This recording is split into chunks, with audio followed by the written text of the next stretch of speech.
adventurers, welcome to Incredibly Indie, where we showcase tabletop RPGs you've probably never heard of. Today, we're playing Most Trusted Advisors by W.S. Heald and Citizen Abel, who publish under the name of The Horizon Machine. And thank you to The Horizon Machine for providing us with a PDF of their game for us to play for this stream. If you are new here, I'm Taylor Felicity. I use she, her pronouns, and I'm the producer and oft GM on this channel, although we don't only play GM'd games.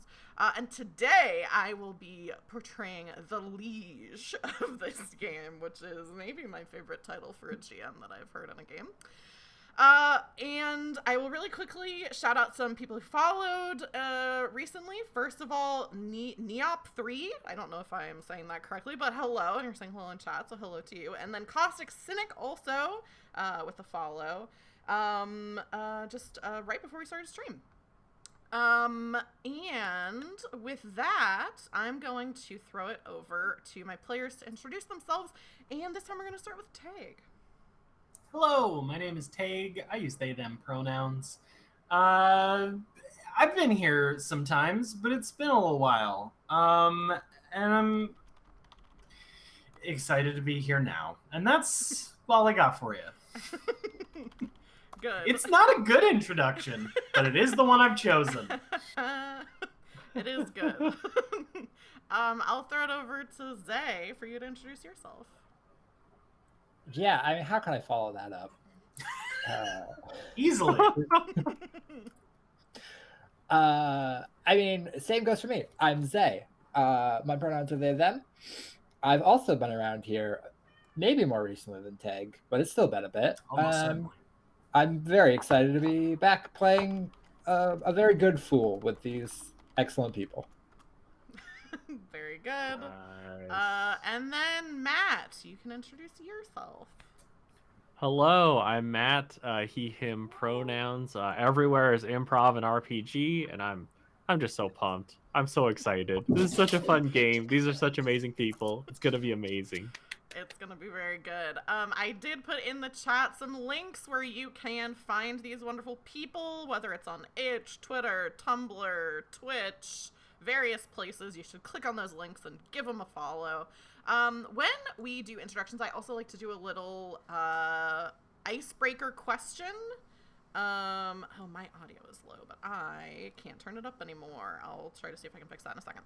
Oh, and we also got a stretch redeem, so everybody go ahead and get a nice stretch in at the start of stream. Ooh, thank you. So I like to start with a little icebreaker question so you can get to know all of us a little bit better. And since we will be playing villains today, I thought a good icebreaker question would be, what is your favorite villain?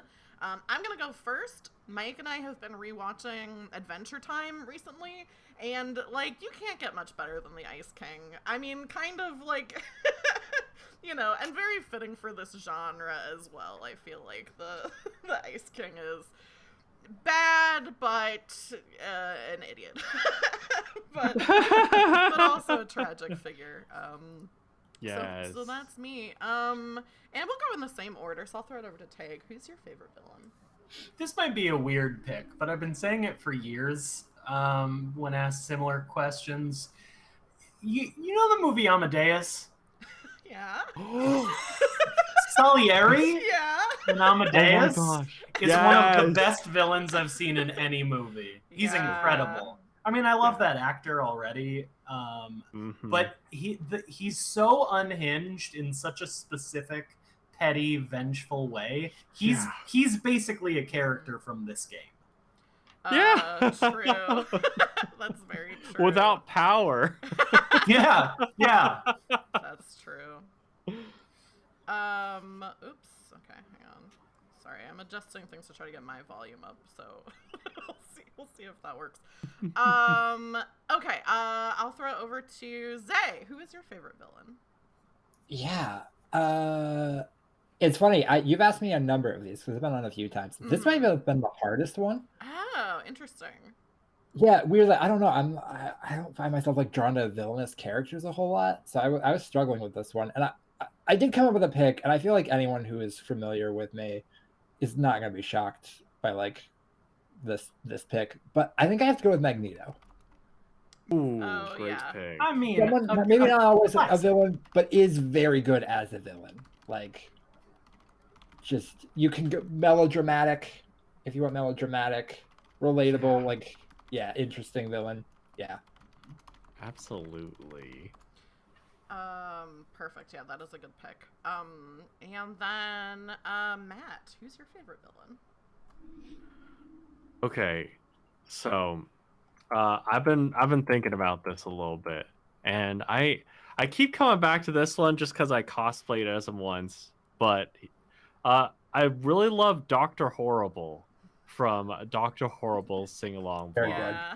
Very good. Yeah, I cosplayed as him twice actually. There was one Halloween show where I got crushed by someone in a predator costume, and I was like, As you oh do. my gosh. And then the second time was at school where so my teacher was like, hey, if you guys come in costume, you get extra credit. But the thing is, the class day was the day after Halloween. So I show up to class in costume the day after Halloween when no one else Oh, is wearing no. anything. Oh no. Oh my gosh. Look, I committed to it because I want that extra cred, but it's just one of those things where I was I like, respect the everyone's. commitment. Yeah, Yeah. exactly. Yeah.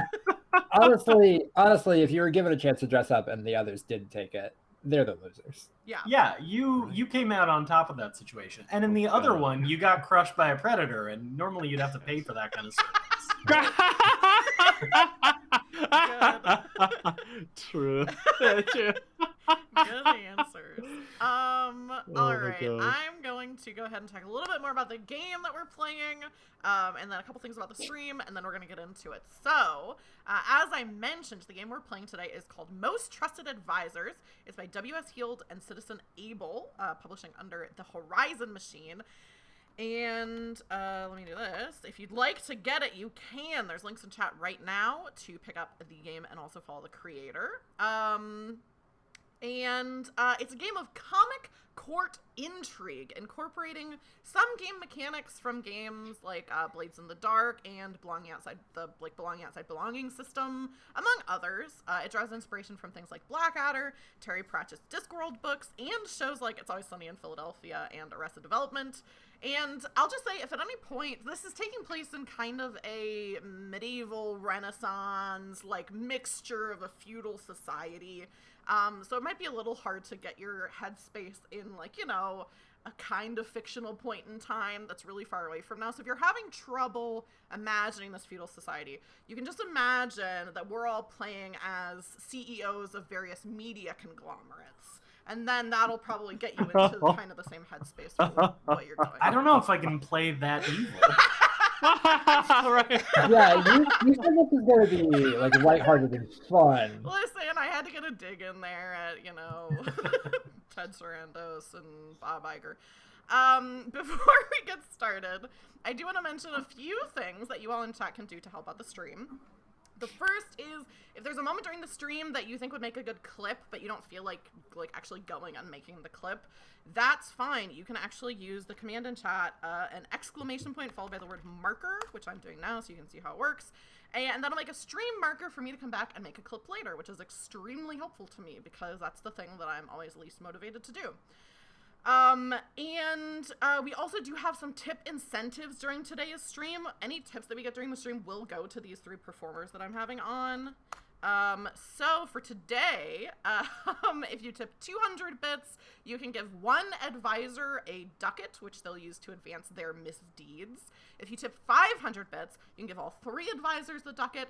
Or, for 1,000 bits, you can allow me, as the liege, to introduce an unavoidable misfortune and complicate the lives of these advisors. But don't worry, they all roundly deserve it. Yes. As I said, I don't know what you're talking about. tips during the stream will All go to lovely the three people. players. Yeah. Well, as players, you're all lovely. Your characters, a little less so. No, they're good people. They're very fine people. The last thing that you can do to help the stream, congratulations, you're already doing it. Whether you're watching live right now on Twitch, or watching the VOD on YouTube later, we all really appreciate your support and hope that you enjoy what you're about to see. So, with that, let's get into the game. And it is a hot, smelly summer in the city of Voldrada, which is the capital of Dulcinea. Dulcinea, like many Renaissance, medieval, fantasy time, feudal locations, always has a bit of a baseline stink to it. But during the summer, the stench of chamber pots, rancid meat, sickly peasants, and body odor form into one big fart cloud over the city. It stinks to high heaven. Heavens? There are an abundant number of gods worshipped in Voldrada, all related to each other, and it wouldn't surprise me one bit to find their rivalries have led to the creation of myriad heavens. But that's actually for someone else to decide. 3 advisors await outside the royal hall for a meeting with their liege who has called for them. I would say unexpectedly, but King Rupert the Unready frequently calls the 3 of you for meetings with various degrees of urgency. Sometimes he wishes for military advice in dealing with the rival Duchy of Zobia, though he very rarely follows it. Sometimes he calls upon you because he's seen someone wearing a new kind of hat from his royal chamber window and needs you to fetch it for him. As you 3 wait outside the royal hall to be admitted in, I would love to know more about each of you. And we've just mentioned the rivalry with Zobia, so let's go ahead and start with the Marshal. Zay, what does your character look like, and what are they doing as you're waiting outside to speak to the king? Yes. This is Helena Egenberg, also known better as Helena the Heartless. A very tall, very muscular woman with just wild flowing red hair. Military dress, tailored just tight enough to show off the thick muscles underneath. A few medals pinned to her chest. Only a few, but quite large, quite extravagant medals. She's wearing fancy, very nice riding boots with just the right amount of mud to show that they've been used, but not enough to take away from the whole prim, proper look. And Helena is very intently cleaning her large sword. We're getting a lot of love for Helena in the chat. Just wait until he starts talking. This is like one of those things where it's gonna be like you get a tattoo of a character from a show, and then the next season it's like they're evil, and you're like, oh, whoops. I think people are only going to decide Helena's hotter as this goes on. That's probably true. Yeah. We've also mentioned the many gods of Dulcinea, which falls well within the purview of the Hierophant. Matt, what does your character look like, and what are they doing? So, Pontifex Boo, the Righteous, as he walks anywhere and everywhere, he has this air of haughty superiority. He has long, dark hair, surprisingly, for someone in such a high position. This religious leader, this royal advisor, he seems a little on the young side to be in this position. But in spite of that, as he moves forward, everyone he addresses with a very loud voice. And usually, I'd say most of the time, 99.9% of the time, whenever he steps into a room, everyone pays their respects.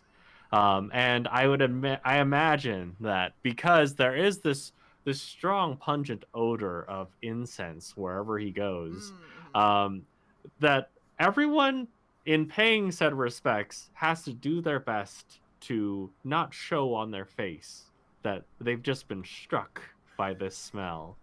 It makes your eyes water. It's a little bit too strong, but as he moves forward, his long flowing robes around him, he just kind of looks down on a little bit of everyone in sight. Good. I love that. We got a lot of strong smells going on so far, Yes. which I love. And finally, the third advisor. I think it's fair to say that what exactly you do for King Rupert is unclear. But some have whispered that a swift end awaits anyone who endeavors to find out exactly what it is you do. Tag, can you tell us more about the Blackguard? I mean, if people don't hear from those who look into matters that don't necessarily concern them, I don't know that my character can be held accountable for that. After all, I'm standing between these two tall and impressive figures, and despite the summer heat, my character draws a little shawl around her shoulders. And she's looking around as though she's not entirely sure what she's doing here either. Lady Gwendolyn Dern has been in the service of one royal family or another for longer than anyone can seem to remember. And actually, she's standing pretty close to the Pontifex, if only because the incense is too strong, sure, but at least it doesn't smell like the city, and her nose is so sensitive these days. Most of her is so sensitive these days. As a servant has kind of helped her over to the area where we're supposed to be waiting, I pat them on the hand and say, "Aren't you a dear? I sometimes I forget if I'm coming and going. What was your name again?" And as the servant answers, she promptly mispronounces it. And as the servant walks away, of course, Gwendolyn knows the servant's name, and also she knows which duke the servant has been sleeping with.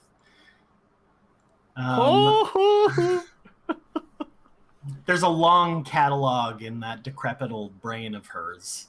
And some around the castle, though rarely in front of her or when they think she's within earshot, tend to call her Granny Murmurs. Either because they think she's muttering to herself or they're afraid of what she's muttering about them. Good. Very good. Strong entries from each of you. Do you think the three of you are, like, talking to each other at all as you're waiting, or do you think it's just kind of, like, each standing, kind of, you know, not really addressing each other?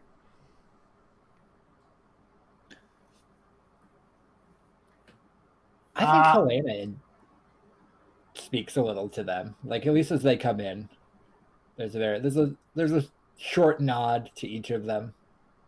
I think Granny. I think anything that anyone is saying, Granny is pretty much just nodding. That's good. Matt, were you gonna say something? So, what do you think he's looking for this time? What who is looking for, darling? The liege. Oh, well, I'm sure it's something very reasonable. Probably just wants to know how we're all doing. It wouldn't be the first time. I suppose it could be worse than that. I'm sure it won't be the last either. Right. Almost as if on cue as you're kind of talking about this, there's a sound of a bugle from inside of the royal hall. These big, opulent doors open before you that you've been standing in front of, revealing King Rupert the Unready. Of course, no one calls him the Unready to his face, but it's well known. That's what everyone thinks of him. That's for sure, you know, how he's going to go down in history. Unless the three of you can do anything to bolster his reputation.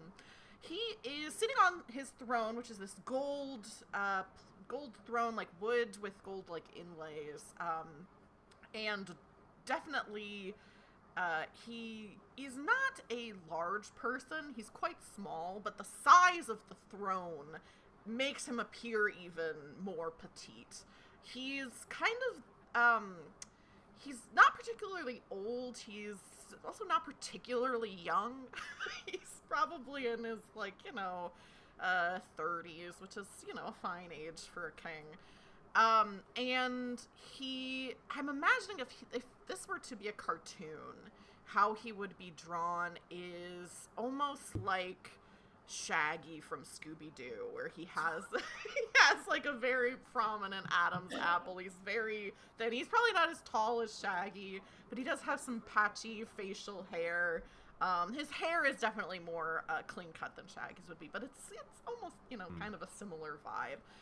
And this crown on his head and this cape that he's in, all of it works together to undercut his authority. It doesn't look like any of it fits quite right. And he sits on his throne, as poised as he possibly can be, and says, welcome in, my advisors. Come in. I have a matter of the utmost importance to speak with the three of you today.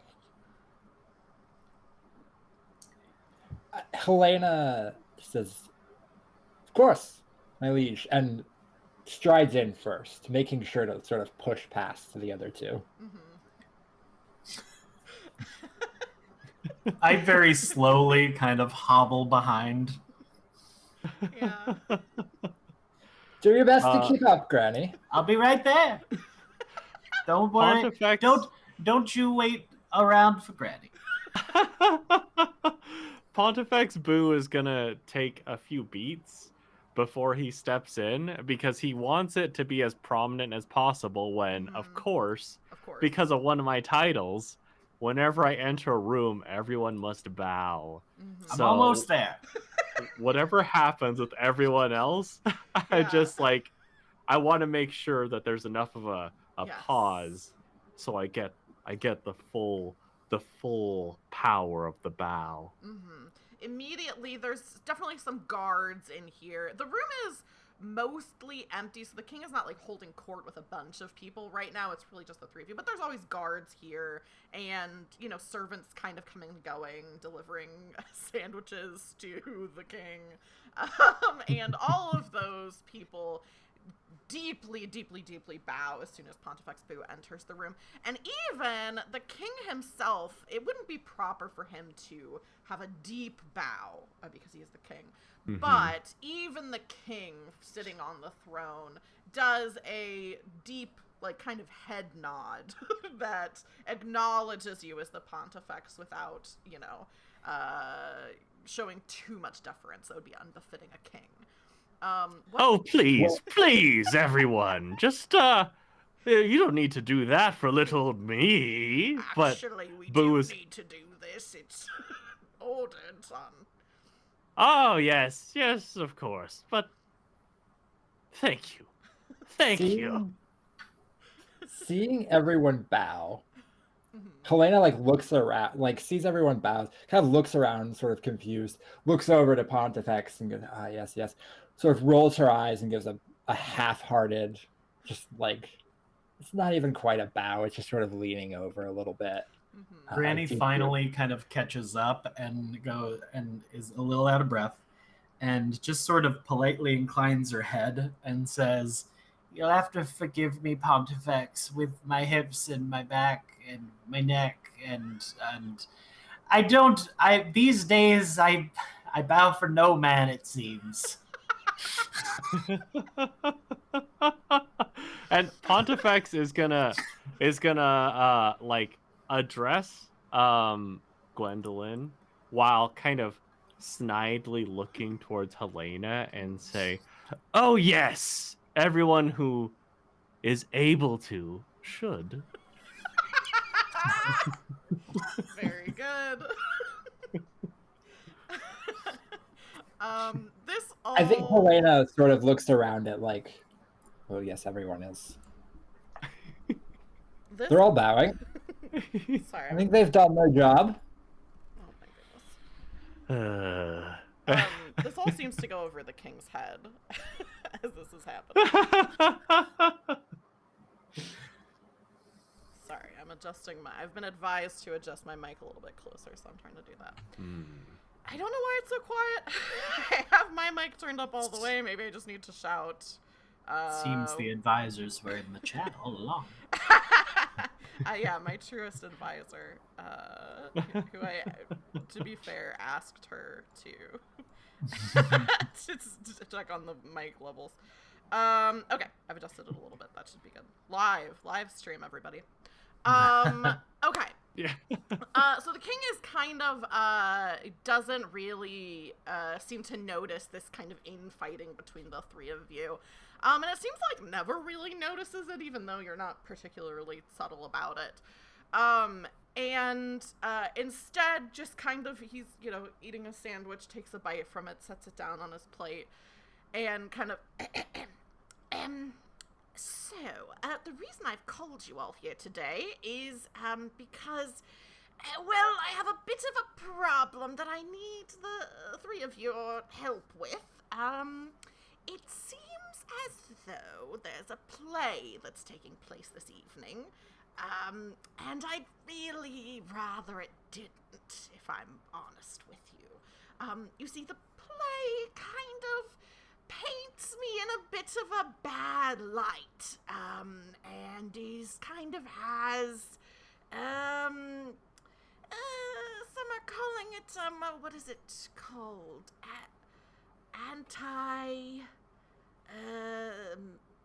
Anti-royal kind of, vibes to it. And so, if you could, I would very much appreciate if you could make sure that this play that's supposed to happen this evening just doesn't happen at all. Quick little thing. Also, don't let anyone know that you or I are involved in the play not happening because, well, it's a bit of a breadbasket kind of thing that everyone likes, and so, it's, it would look bad if it were to come out that I didn't want the play to happen, and of course you all three people know that you're my advisors, and so people know you are involved, and know I'm involved, and I think that's just about, all that I need from you. Oh, yes, and of course, as usual, if you fail to stop this play from happening, you'll all be executed, but of course, that's usually how it goes, so I'm sure that'll be completely Standard fine. Procedure. Yes, as usual, if you don't do what I say, you'll be put to death, so that's, nothing out of the unusual. This is not our first time. Right. I'm familiar with the specter of death. Here we go. And I'm sorry, why is it that you're familiar with the specter of death? I just can't quite... The wars, Your Honor. No one really dies in wars, so that's, The wars are all a numbers game, Your Majesty, of course. I'm sorry, did you say a numbers game? Numbers of troops and casualties. There's to be no mention of numbers in my presence. I've made that very clear very many times. Oh, of course. I lean towards the Pontifex. He has always been a very sensitive boy about these things. Yes, that is true. True indeed. I'm a very sensitive boy. I'm just a baby. Yes. Right. Gotta love him. Gotta love me. I'm the baby. And also, I should say, right after saying that, WS Healed, who is one of the writers of this game, is in chat. Thank you so much for being here. Yes! I appreciate it. I Hello. hope we do your very, very good game justice. So far, it's going great. So yes, you've been told that the king is baby, gotta love him, and also that there's this Royal play decree. that's what's happening, and it would be better if it didn't. Yeah. So that's kind of what you're dealing with. Oh, my liege. Yes. Before we leave, I have to. I must make sure. Did you, before enjoying your little sandwiches, remember to say grace to the gods above?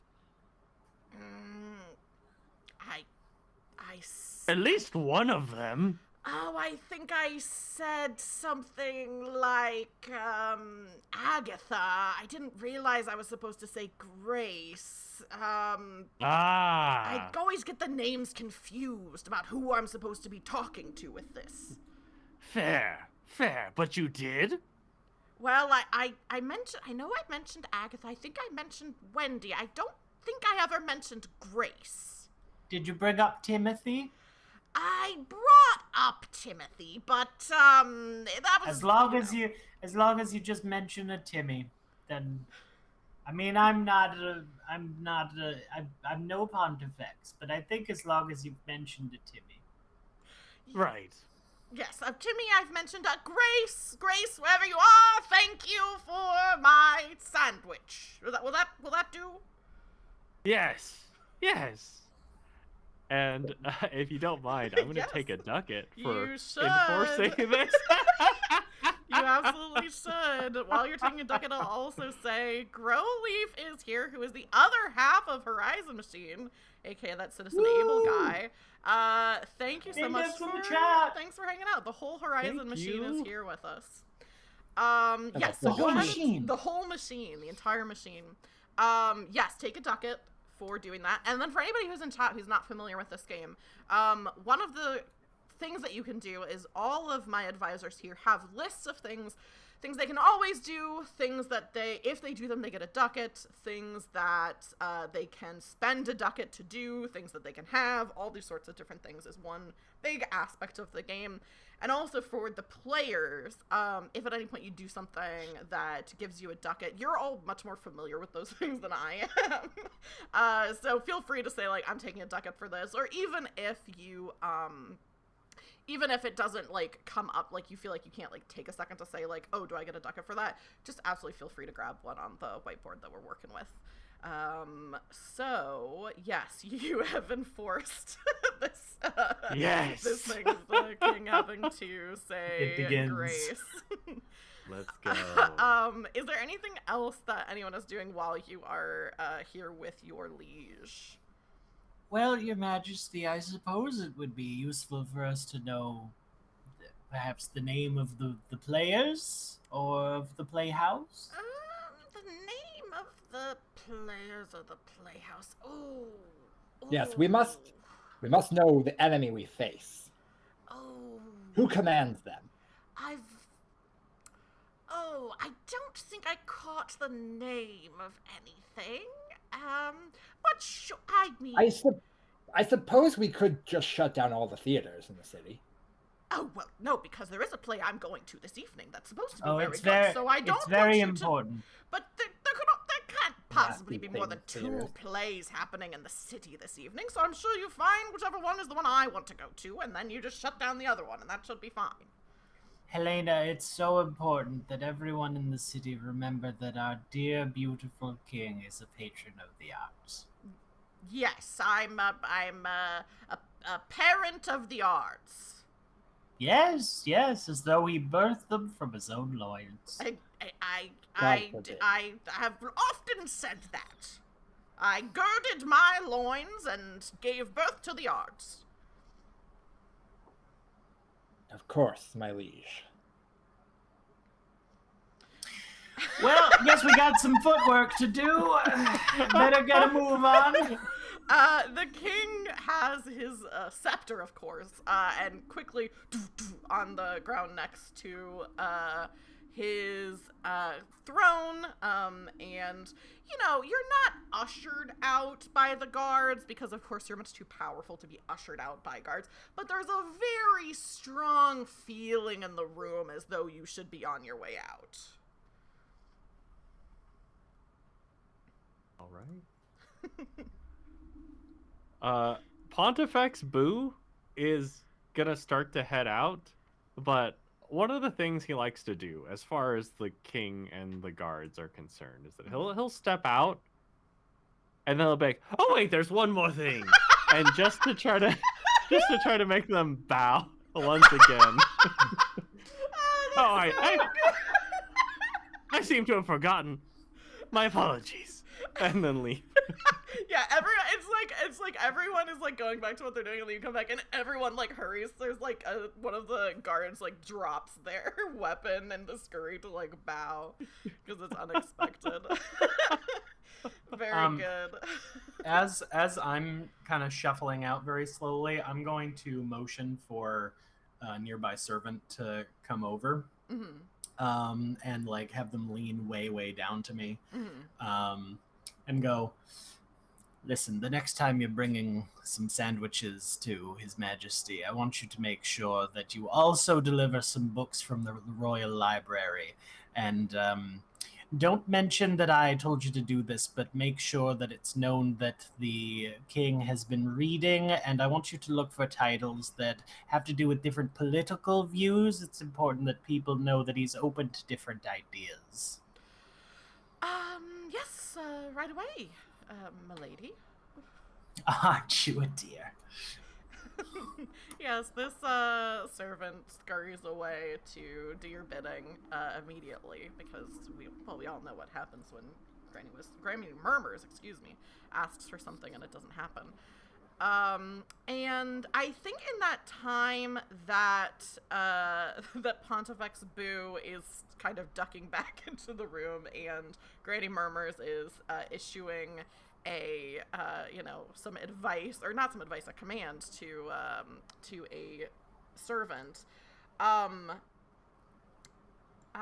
think, Helena, your squire, Morislav, of course did not come into this meeting with you, but is waiting kind of a little bit outside, and says, milady, Yes, Morislav? Yes, well, while you were in the meeting with the king, I was Out with it, boy. I was given a message to deliver to you that, and he kind of like gets up on his tiptoes to whisper into your ear. I'm interested to know what Helena will do. I don't know if she'll let him. I think he tries to like get up on his tiptoes. Helena just kind of picks him up from the back and sort of like leans in over. He's going for the kiss. He's going for the kiss. He wouldn't dare. Morislav is like quite young. I think a young teenager and a little on the scrawny side. So you definitely can grab. A useless boy. You can definitely grab him. He has kind of a mop of blonde hair that falls into his face a little bit as he whispers into your ear and says, someone came and said that, by order of the Carrion loyalists, that the play tonight must take place. Are you certain? Yes, I'm quite certain they said that the play compared the weaknesses of King Rupert against the glorious... Many as they are. Yes, against the glorious strengths of Viscount Giovanni Montresor, a descendant of the Carrion dynasty and the true heir to the throne, and that the play must take place.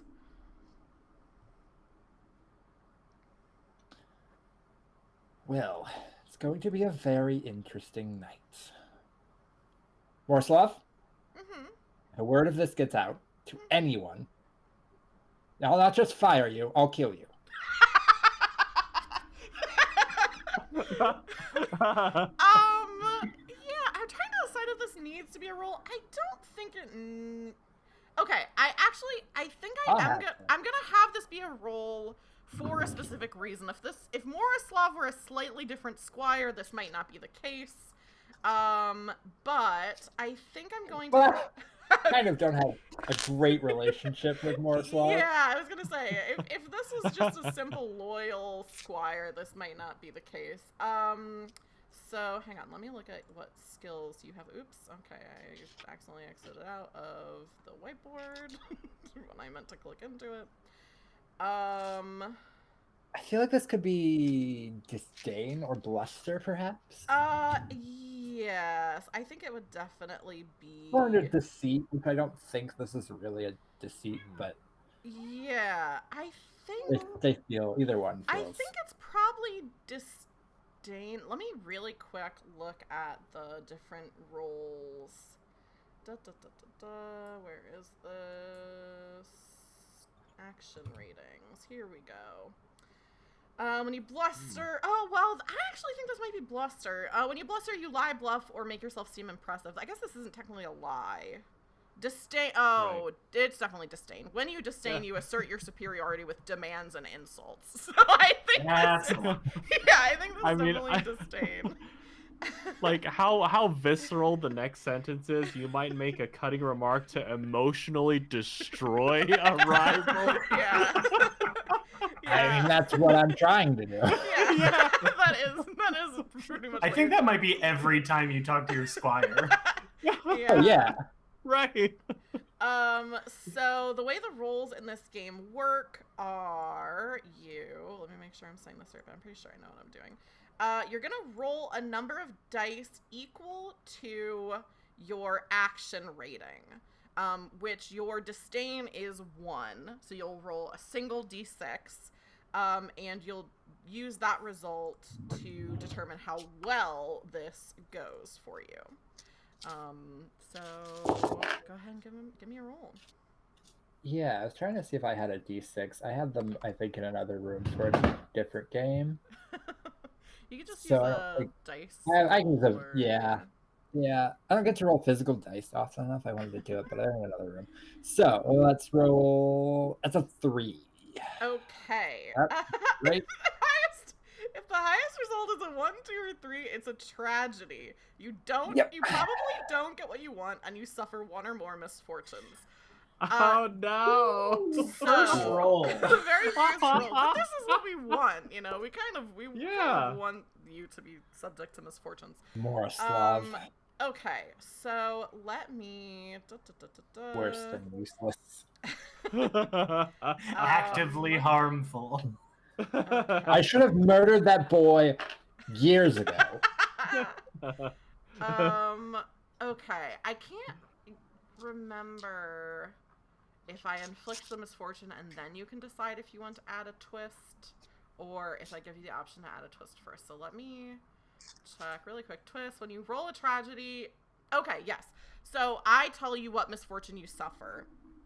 If you want to avoid that misfortune, you can choose to use a twist. So you get to know what the stakes are first. This is a misfortune. One of the misfortunes is introduce trouble. A new problem enters the scene. A fire breaks out during a bar fight. Your liege walks out on you plotting treason. The boat you're on starts sinking. The problem should be high stakes and require immediate reaction, something that could threaten to inflict yet another misfortune. So what I think I'm going to do is when you make this threat of your squire, you see his eyes darken a bit. And I think I'm trying to, so over the table, what if this misfortune happens? I'm kind of doing not exactly what the rules are, but I think this will work pretty well. There's different clocks that you can set up during the game where it's like this thing starts happening. Once it progresses, something bad happens, which I think technically is a mishap, is when you start setting up clocks. So for this misfortune, your squire is going to begin more actively plotting against you. Like, you're already rivals, but this is going to be a thing where you just, like, told him, don't tell anyone this, and then was like, I'm going to kill you, and, like, you're horrible. And this is, like, this is the last straw for him. So you've basically just said, hey, here's this huge secret, don't tell anybody, and then made him immediately want to start telling people. So what this clock will be, I think it'll just be 3 sections, so it'll be pretty easy for him to fill in of, and they're called arms in this game, they're not called clocks. I just couldn't think of that. Is he will begin to, you know, kind of let people know your secrets of being secretly working for the Karen loyalists. However, and I think you are able to see something break with Morislav as you threaten him. If you would like, you can use one of your twists to avoid this misfortune.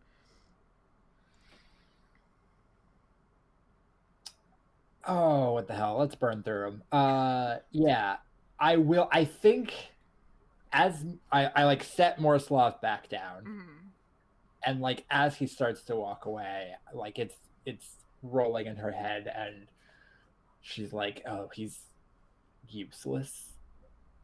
He's going to ruin this." And so she adds, "Morislav, if you do keep it quiet, perhaps we'll see about getting you advanced past Squire.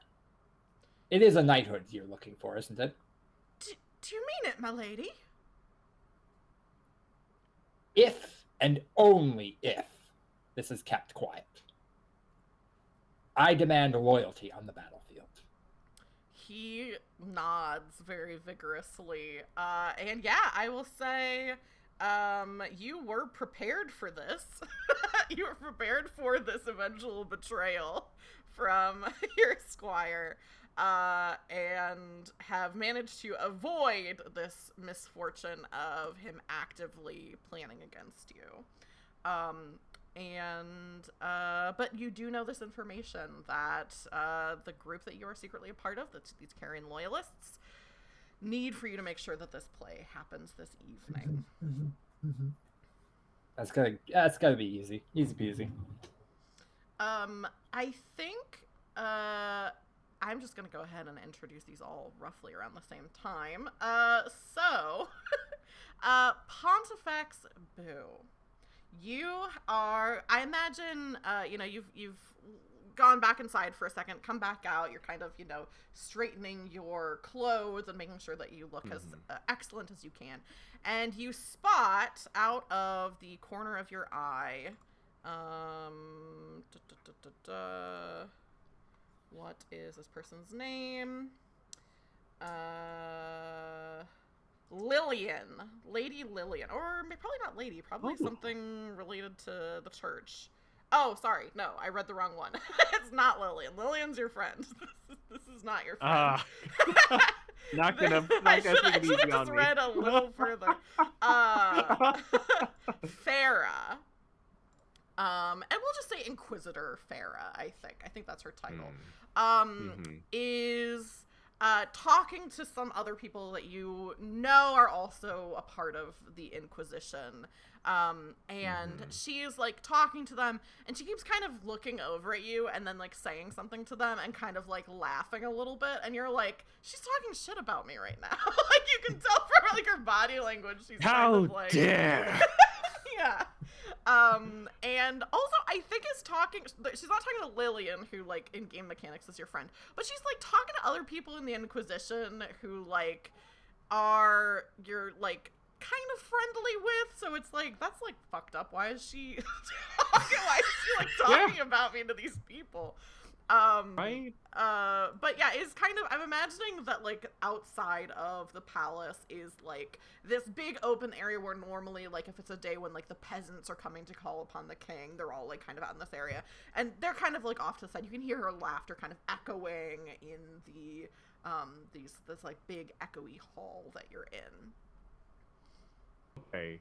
I am going to walk as loudly as I can over there because I want them to see me coming first. Yeah. Because I got to get some of that sweet bow action.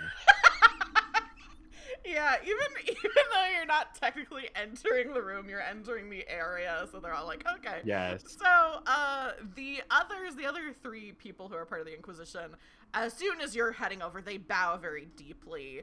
Of course, Farah bows, like, the legally mandated amount. Like, it's like no more, no less. It is the perfect bow.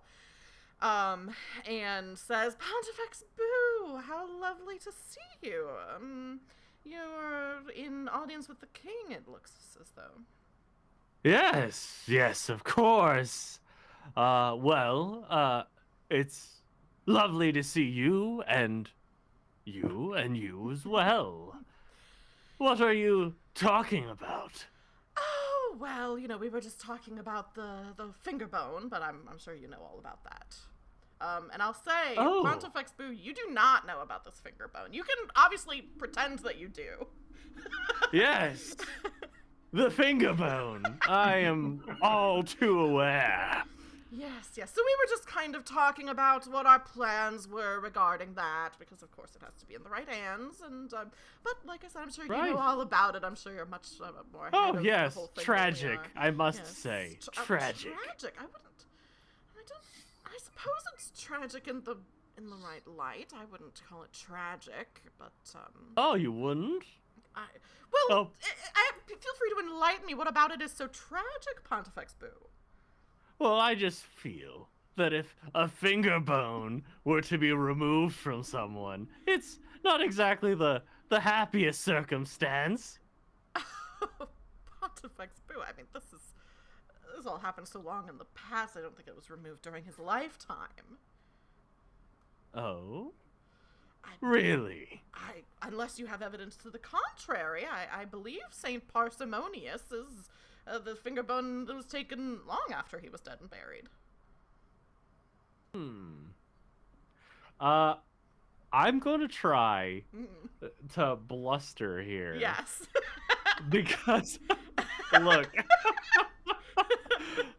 I gotta say, my bluster is not good. What? Good. My ego. It's all about my ego right now, baby. Inversely proportional to your bluster score. Yes. Good. I have it on good authority that it was fairly recent. Good. So your bluster is pretty bad. You have no dots in bluster, which means you roll 2d6 and you take the lower of the options there Oh my God. to see how well this goes. The lower is a 4. Oh, okay. Okay. So, wow. this is a partial success. You get what you want, but you suffer a misfortune. You're hurt, humiliated, the situation gets worse, so on. So, let me see. I think I know what this is going to be, but let me just check really quick. Okay, hang on. Zay, that's a great scarf. This is my familiar. Yeah. So cute. Oh, I did not have a choice in this. I'm definitely going to inflict a condition. That's All right. That's the best Ooh. option, I think, for this misfortune. Okay, so here's what happens. And after I narrate this, you can feel free to use a twist to establish that you can introduce something new to the scene that helps you avoid this misfortune. You can say this was part of my plan all along and describe how you get out of it. Or you can say that you're prepared for this and describe how you get out of this. Or you have a special, some of you have special twists that you can do in addition to those. Yes. So what happens is you say, I have it on authority that it was fairly recent.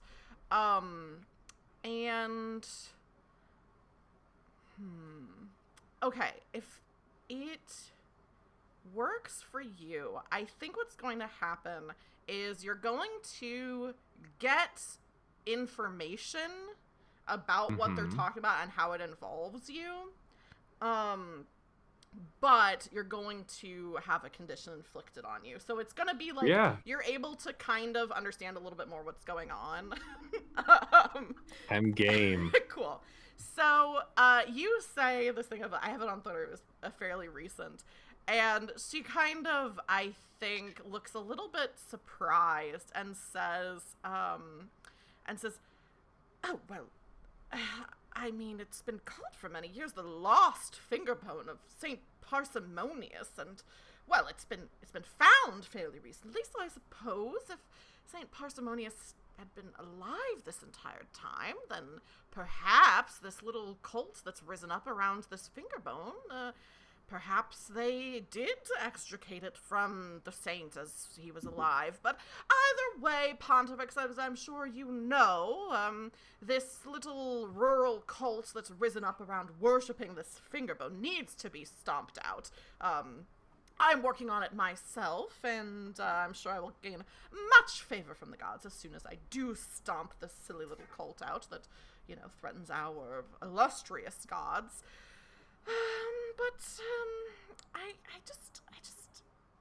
It would take a lot for this to happen this way, that the saint had been alive this entire time.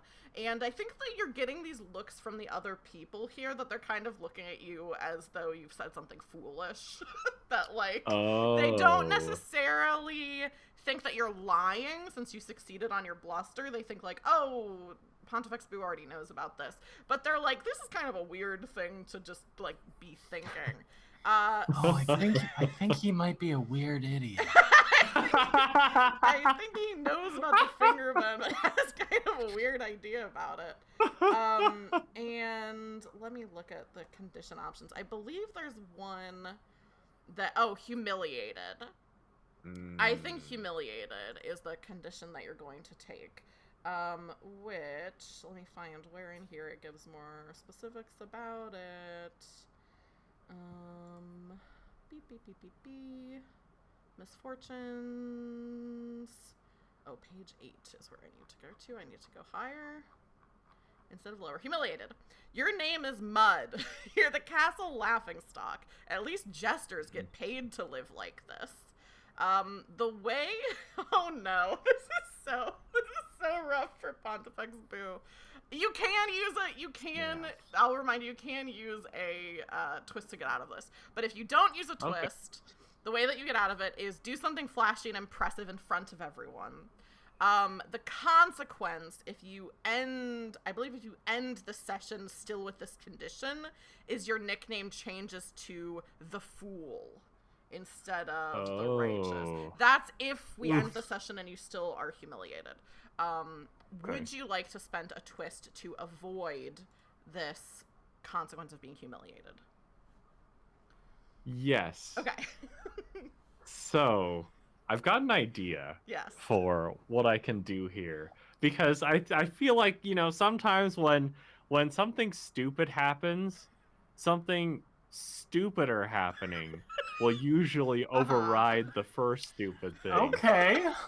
So, right now, it's like Pontifex Boo is going to he's gonna do like just a quick look around, and he'll be like, wait, what is that? And then suddenly Boo is gonna like fling open his robes, and then suddenly swans everywhere. Okay. Swans flying out from everywhere and just start attacking and flapping and pooping on everyone. Oh no! We have them on him. Are they coming out of his robes? Is my question. Or is I do have very heavy robes, so they were well trained. Exactly. You know what's not gonna make them call me a fool? Very good. So nobody's gonna be talking about the finger bone. Yeah, nobody's talking about the finger bone anymore. So you do this, you fling open your robes, and you distract everyone. You do not take the condition of humiliated, and you do spend one of your 3 twists, so there's a little thing on there to keep track of. I'll mark it on the thing. And everyone immediately is, being attacked by swans, and that's definitely the headline for today is definitely going to be like swan attacks in the palace. The headline is not going to be Pontifex Boo said something kind of weird. So it's just so funny to think that is the headline, and everybody's reaction is no longer that guy's a weirdo. I think there has to be some kind of like someone has to think you did a miracle. Yeah, that's what I was gonna say. It is definitely like taken as a miracle, because this is, this is a part of Matt's playbook. So this can't possibly be the first time Pontifex Boo has done this. Who's gonna make fun of the guy who can summon swans? Right? Yeah, it would be You can think whatever you want, but nobody's gonna be talking about it. Yeah. Those swans could come from anywhere. From anywhere at any time. Yeah. Yep. Watch your back. Good. Very good. So, Pontifex Boo, you now know that your rival is going after this relic of this finger bone that this cult is now worshipping, which is like, you can't have cults. You can't have cults threatening your church. This is terrible news. At that same time, Granny whispers, an arrow. Murmurs. Oh, murmurs, sorry. It's too similar. I never should have brought it up. I'm so sorry. Granny murmurs. There is a of air, and right next to your head, an arrow embedded into the wall. I just sort of mildly turn towards it. You turn to look at it, and written on the side of the arrow, it says, Pontifex Boo cannot recover the lost finger bone of Saint Parsimonius. And then the arrow disintegrates as if it was never there. And over the table, this is Sky Chamber shit. I don't know what you're talking about. I don't even know why I said that. The what? I don't know. I could see how it would be if there was such a thing. Yeah. Yeah. Everybody knows there's clearly no was such that. thing as a Sky Chamber. Yeah. Ridiculous. Anyway. So, yeah, that happens. But you've got a play that you need to stop or ensure that it happens. And a finger bone to recover. And a finger bone to keep from being recovered. Yeah. Of course. So what is everyone's next moves? I think Boy.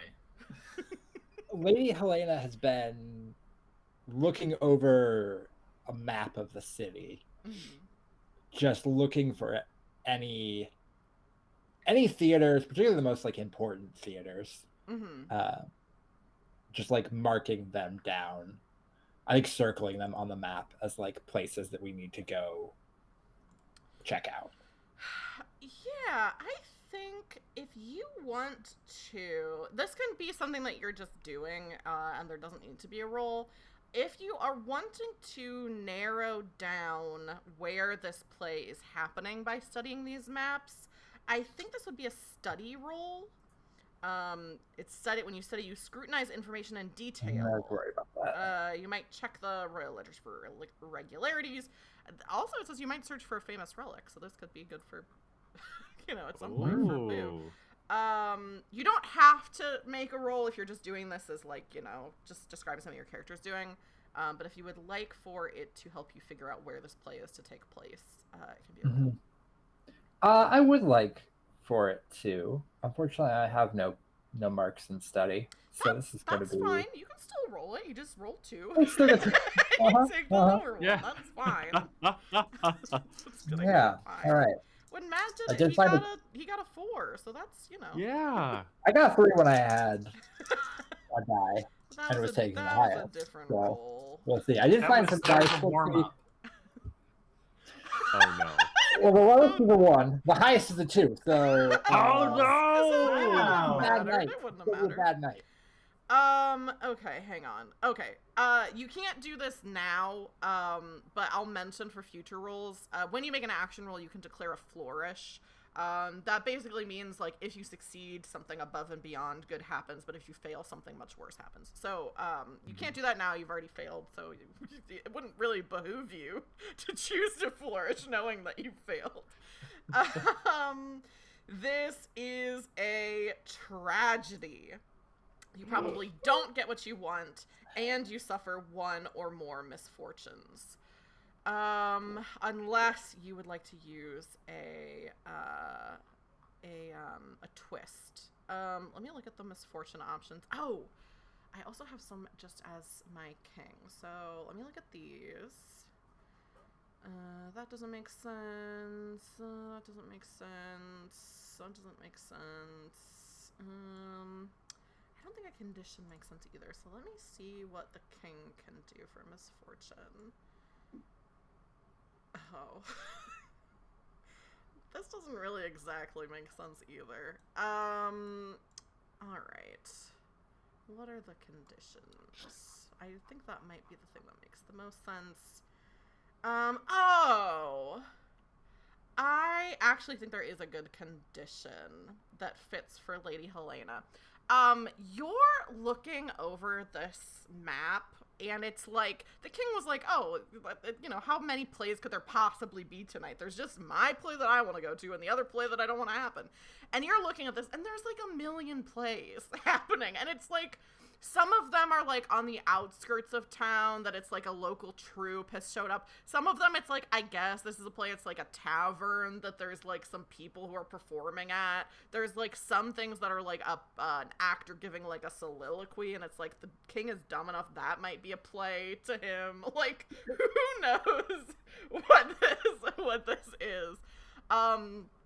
And as you are looking at all of these different options and like trying to research into what the king could possibly have been talking about, you start to get angry.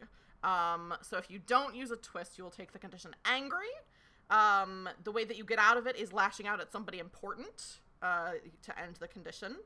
And a consequence, which is if you end the game with this condition, you are stripped of one of your titles after a rash outburst. Your temper has got the best of you, and you're ready to bite the head off the next person to talk to you. So unless you use a twist, you're going to take the condition of angry. No, that's good. I feel like she was so close to that already. Oh, there's barely simmering rage over here at all times. So. That's her secret. She's always angry. Yeah, go ahead, and on the whiteboard you can just bold the condition of angry to keep track of that you have that. What do we see as this barely simmering rage goes from being simmering and barely to boiling and very?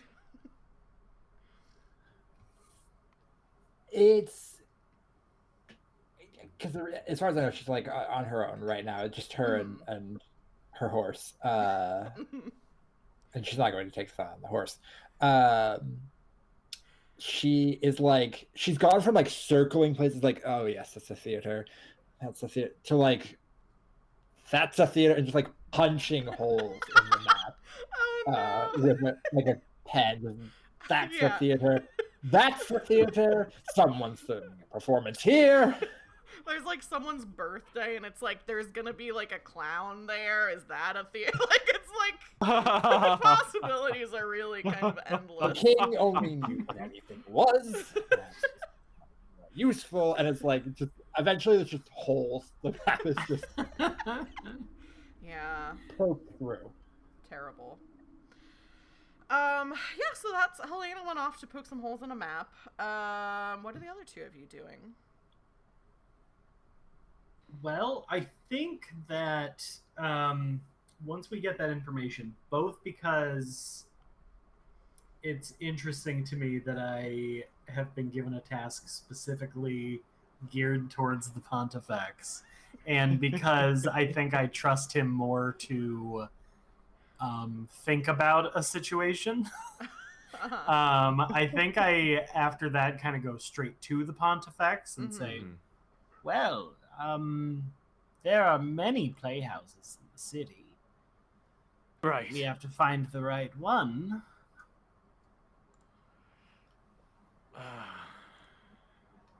Well, I might have a friend or two who might be aware of this play.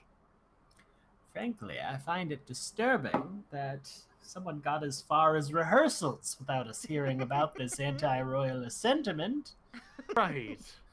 You'd think our eyes and ears would be more keen on the goings about the town. Well, my eyes ain't what they used to be. Well, do you have any leads? I know that my good friend Lillian is quite the connoisseur of the arts. I might be able to seek her out.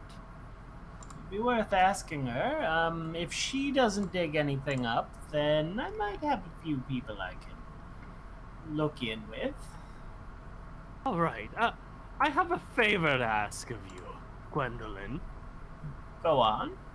Well, I'm sure you must have heard, at least when the flapping of wings was in the vicinity.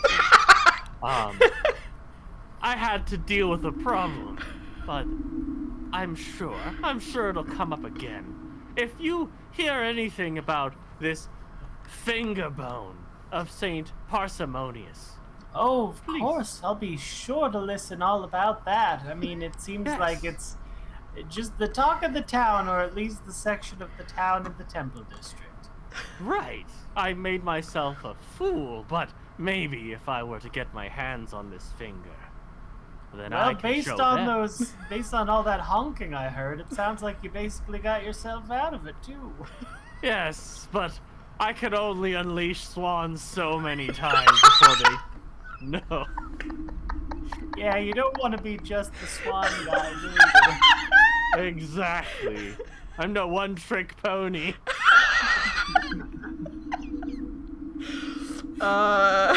Very good. Matt, I love that you just told Granny Murmurs about. That's so good. That's so good. And I'm just like, yeah, sure, we should definitely look into that one. We should find that. I'm going to do something that I can always do with my playbook here at Bellow and Expletive.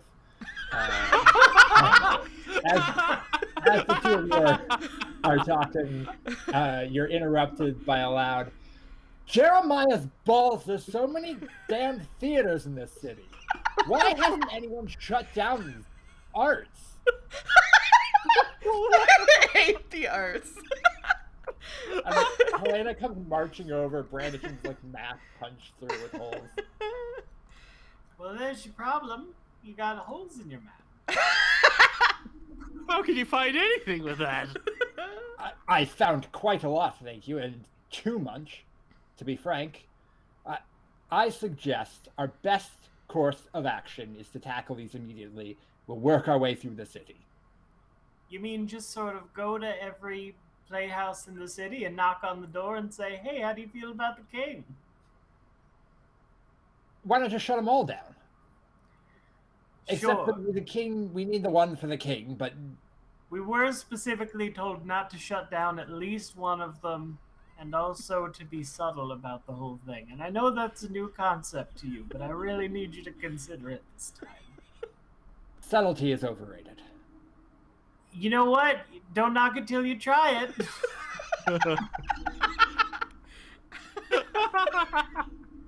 I've won a number of battles, and I won them without subtlety. Thank you very much. This is a different kind of battle. This is a battle of ideas. Granny, I think you find a lot more success if you treated it more like war. Life is a kind of war, after all. Okay, well, tell you what, you got a spear I can borrow to start knocking on doors with, or what? Of course. That was a joke. Helena, I don't need a spear. And that's your problem. I'll take that under advisement. That's great stuff. Anyway, I think we should get going. We don't have a lot of hours in the day. Tell you what, why don't we go down to a district where there are maybe more holes in your map than other parts? And I think we have to assume that they're advertising this play. You gotta get butts and seats.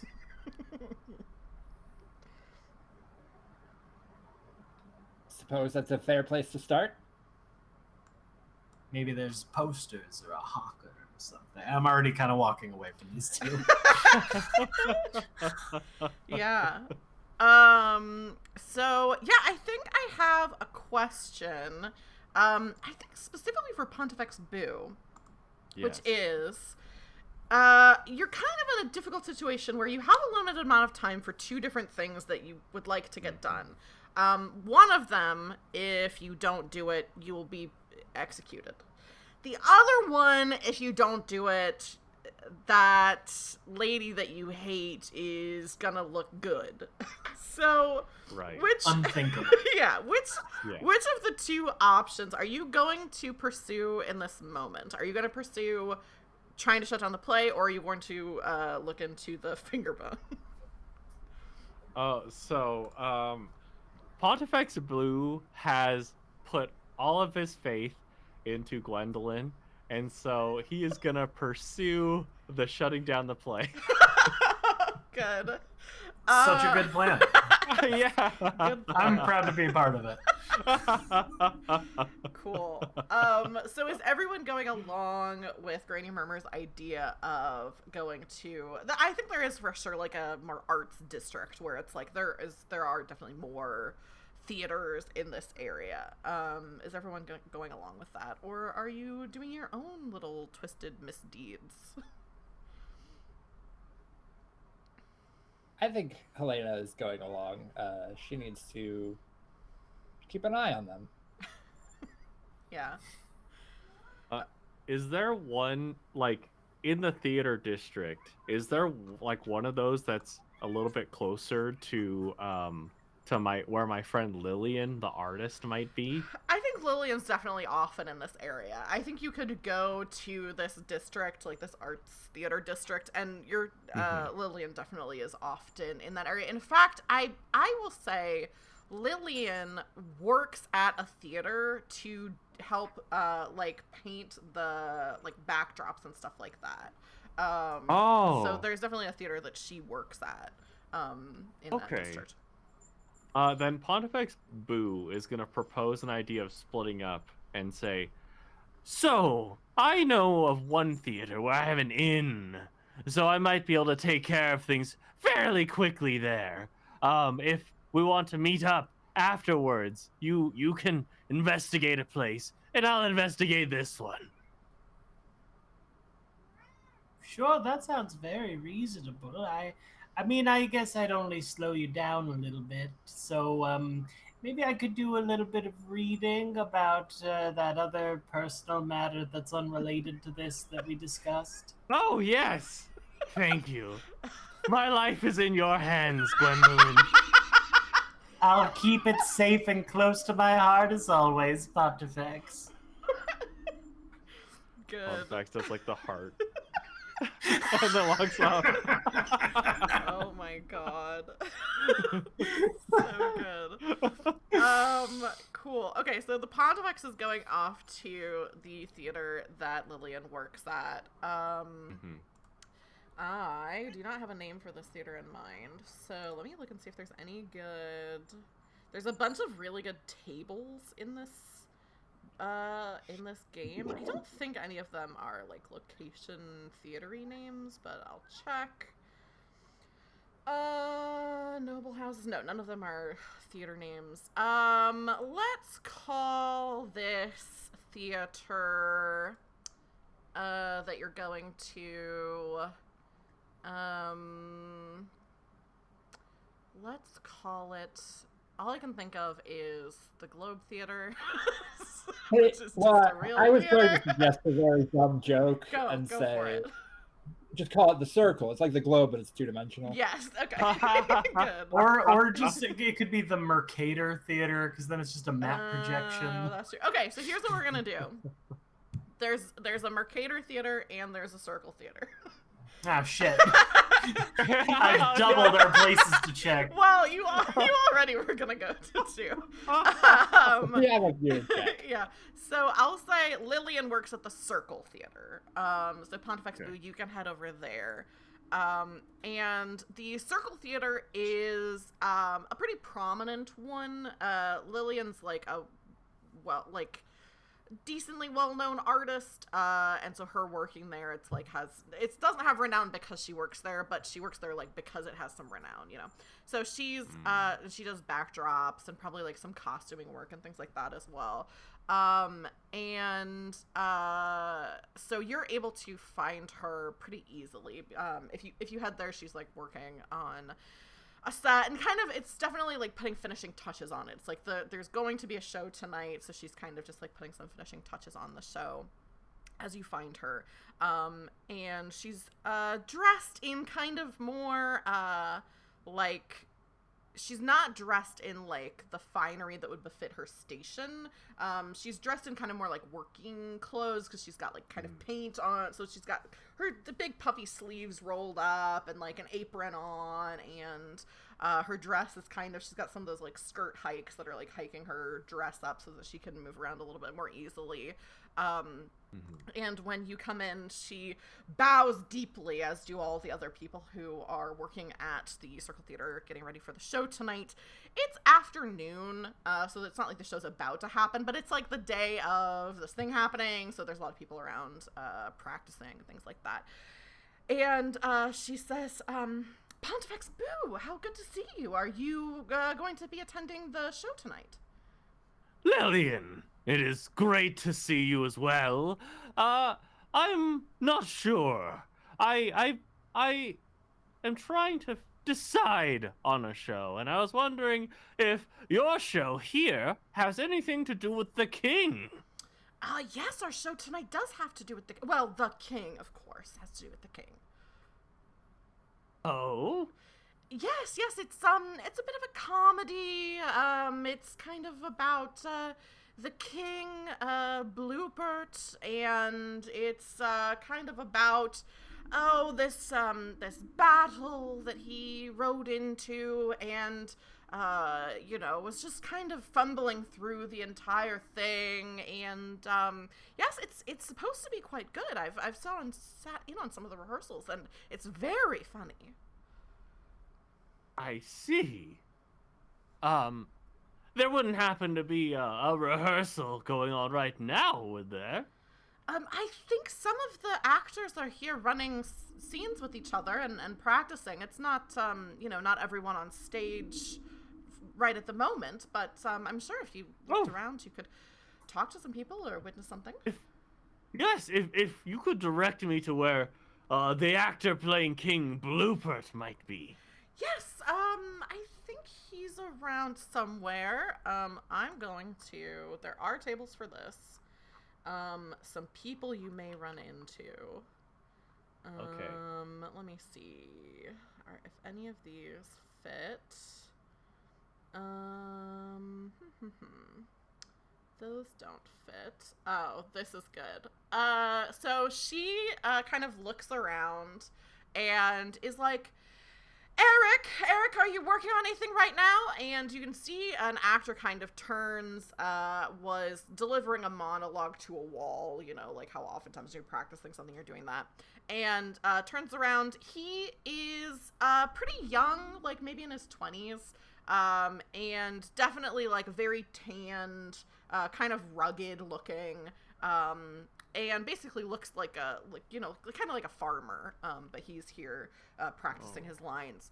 And as he turns to Lily and says, I believe the Pontifex Boo would like to have a word with you if you have a moment. And he bows very deeply and says, oh, of course, yes, Pontifex Boo, your liege, your honor, your lordship, what can I do for you? Yes, I was hoping to hear some of the lines. Maybe the pivotal line of King Bluebird.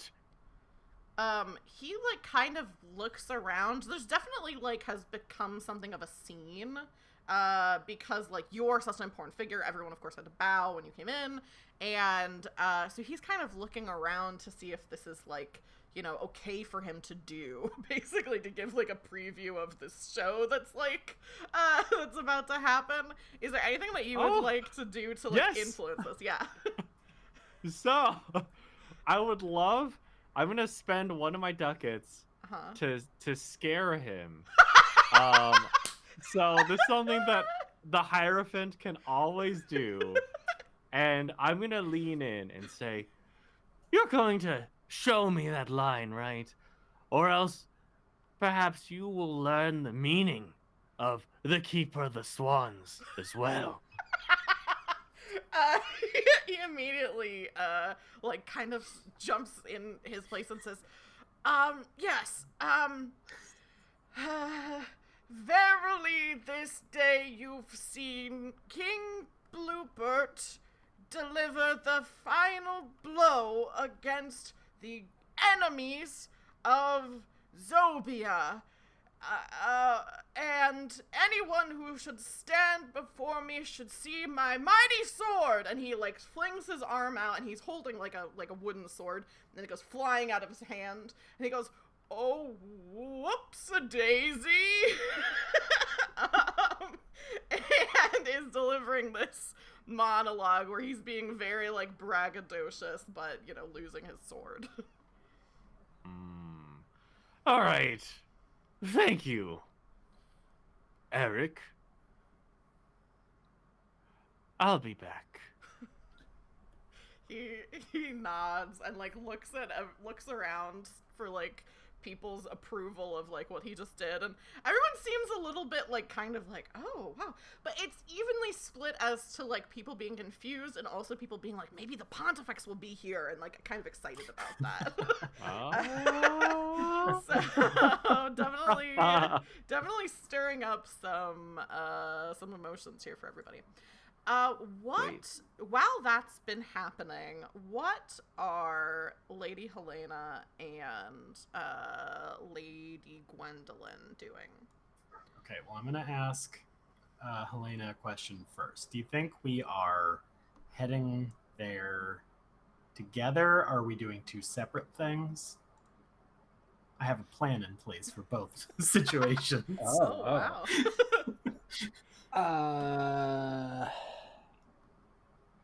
I think Lady Helena is going with Gwendolyn. Okay.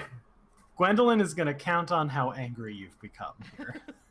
And is going to really play up just how slow I am. And is just at a certain point while we're kind of heading to that district, it starts to kind of like limp a little bit, and is like, you know, my hips really are getting to me. I wonder if perhaps you should go on ahead to secure the area and make sure there's not any obvious seditious behavior going on.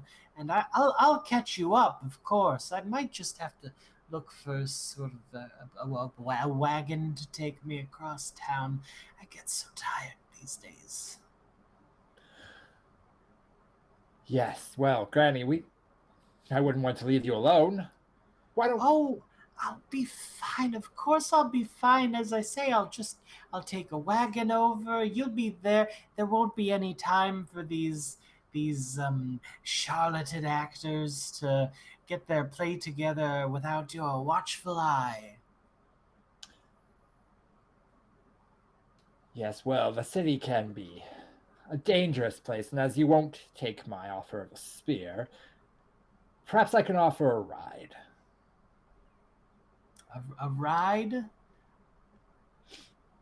Yes, this entire time, Lady Helena has been leading her horse through the...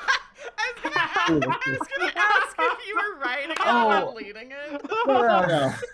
What does your horse look like?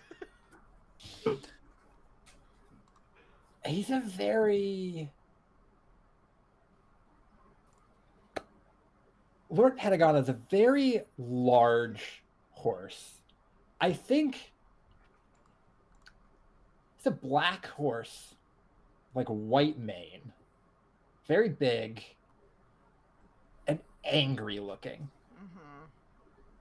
Like, I think a lot of horses can look angry. This horse looks angry, like it understands the city around it and is And angry. it's personally offended by it. Oh, Yeah. very offended. This is definitely like punctuated by the fact that you two Granny Murmurs maybe isn't as well known, like, by design to, like, commenters and things like that, but Lady Helena certainly is. And so as you two have been kind of making your way through the city, there have definitely been, like, peasants and other nobles and lesser nobles and things who are kind of like, oh my goodness, this is the Lady Helena, all these different things. And any time that, like, there's definitely some times where, like, someone will, like reach up to pet the horse, like, even, like a kid will, like, reach out to be like, oh, and then, like, definitely the snap of the teeth from this horse. Or, like, I think there's, like, somebody who's, like... 4 children have come this close to losing a finger or a hand. The finger bones. There's also, like, as you're walking, the horse, like, poops, as they are wont to do, and someone in the city, like, kind of goes over to clean it up out of the road, like, very quickly, and immediately your horse just, like, kicks them in the head and, like, knocks them out. Oh my god. This is a bloodthirsty horse. Like, The horse looks satisfied. I'm fully trying to ditch you. And at a certain point, I'm like, well, your beautiful horse is so... I mean, it is a bit aggressive, you have to admit. And also, I mean, at my age, riding on a horse, it'll split my damn hip in half. Please, Granny, I insist. I'm splitting my hip in half? On me guarding you. The city, as I said, is a dangerous place. I don't think the king would be pleased if he knew I left you alone in the city. All right. Well, we can stick together then. But if I'm honest with you, I'm probably going to need to use a lavatory as soon as we get there, or sooner. I might have to make a stop on the way. Is that all right? If we must, though, as I said, we can move faster. Do you think they have one in here, or that anyone can use? You have to use the little granny's room. I suppose you can ask. I'm gonna go ask. I'll be out as soon as I'm done. Shouldn't be but a moment. I'm tempted to take a ducat here because one of my things is tell a laughably bad lie. Yeah, I think you should. Yeah. I think you should. Also, Zay, could we get, I know you already said it, but Melanie wants to know, what is this horse's name? Lord Patagon. And we hear it again, I think, when Helena says, Lord Patagon, wait out here. Going to keep watch over Granny. The horse, like, looks around for somebody to bite, and seeing no one, kind of stomps his hoof and stands in place. I have more insane plan. Good. The moment I get inside whatever this building is, I find whatever corner I can be unseen in, and I just kind of pull my shawl aside, and from a leather satchel that sits under my armpit, I start pulling out my disguise kit. And I make myself look younger and a little more ostentatiously wealthy. And I also stand to my full height, gaining a solid 4 inches. Whoa. And I find the nearest window to slip out of. That's good. I believe the disguise is something you can just always do, is disguise yourself as someone else, correct? Yep. And let me see. Disguise yourself as someone else.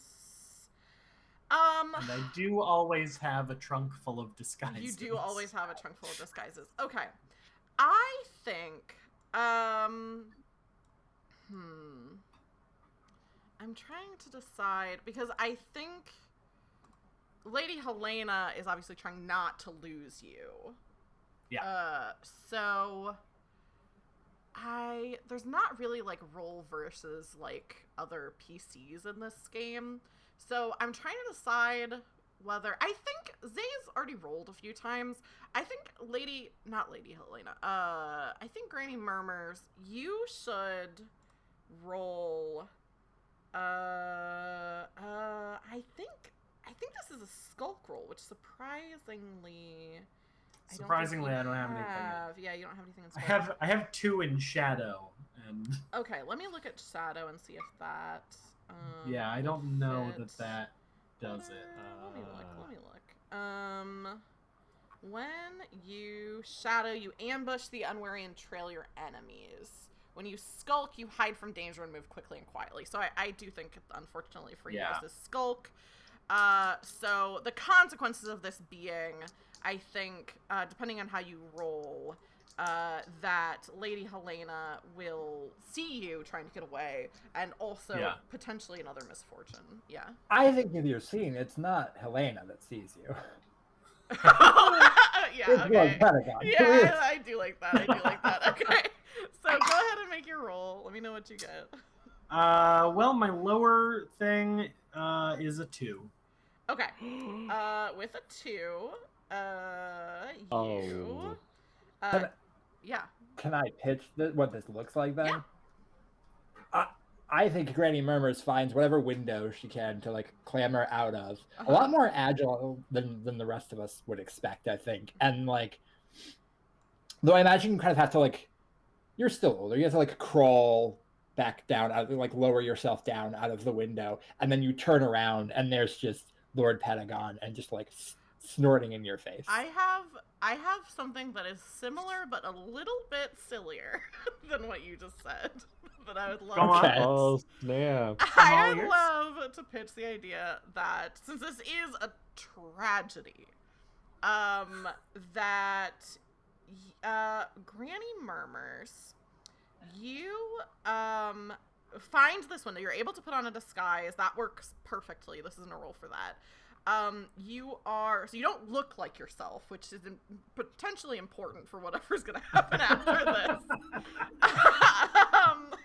And you climb out the window, and, you make a lot of kind of bluster about not being as young as you once were. But you aren't as young as you once were. And as you're climbing out the window, your finger strength slips a little bit, and you fall out of the window onto the back of the horse.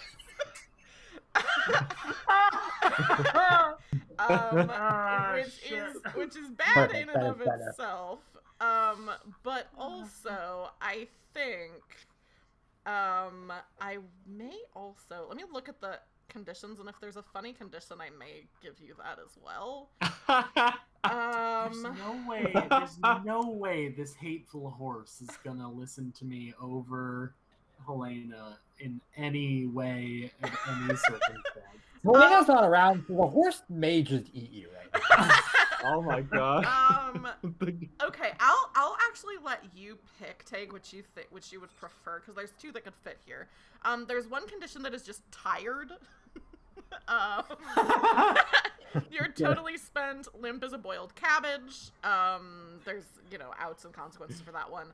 Or the other option is wounded, and the description of that is just, oof, ouch, yikes, wouldn't want to be you.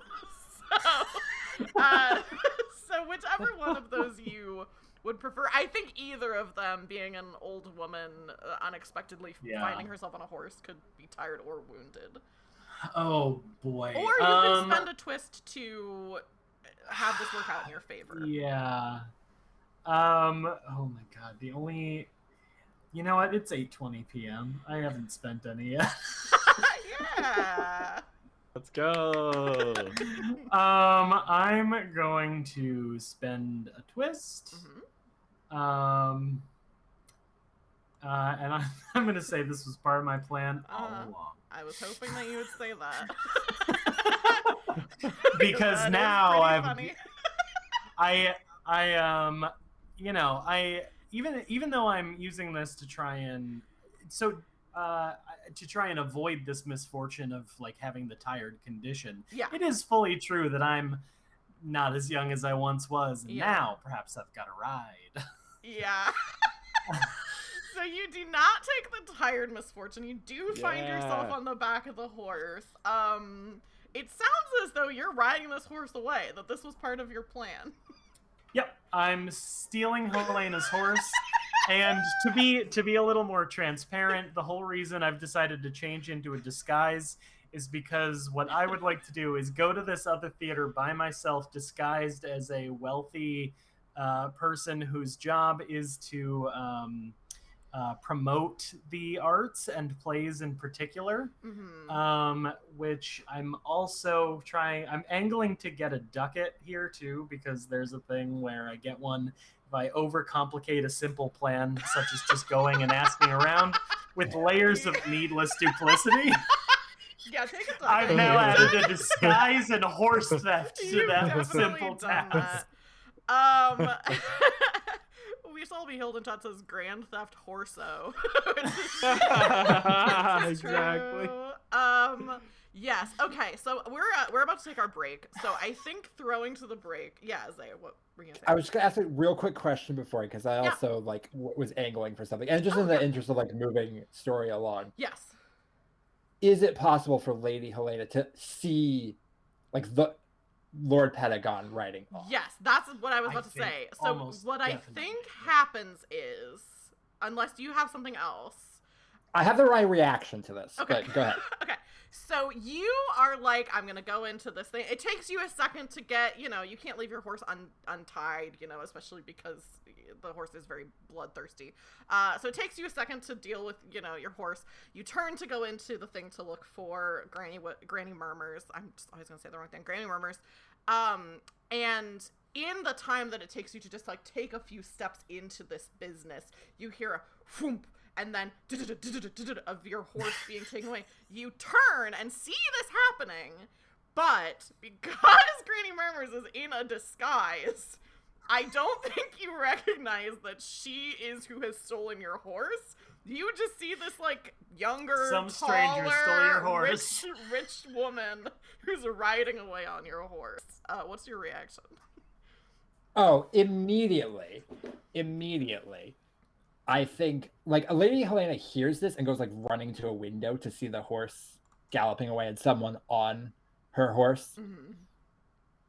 And just loudly shouts, "I'm going to kill them and their entire family!" and goes barging out the door, like, knocking the door off its hinges on her way out. Because I would like to overreact massively to Perceived Slight on my honor and get a ducat. Yes. Oh, yes. Very good. Cool.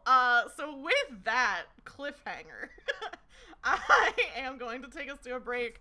We're going to be gone for about 15 minutes, taking our break. So during this time, you can, get a drink, get a snack.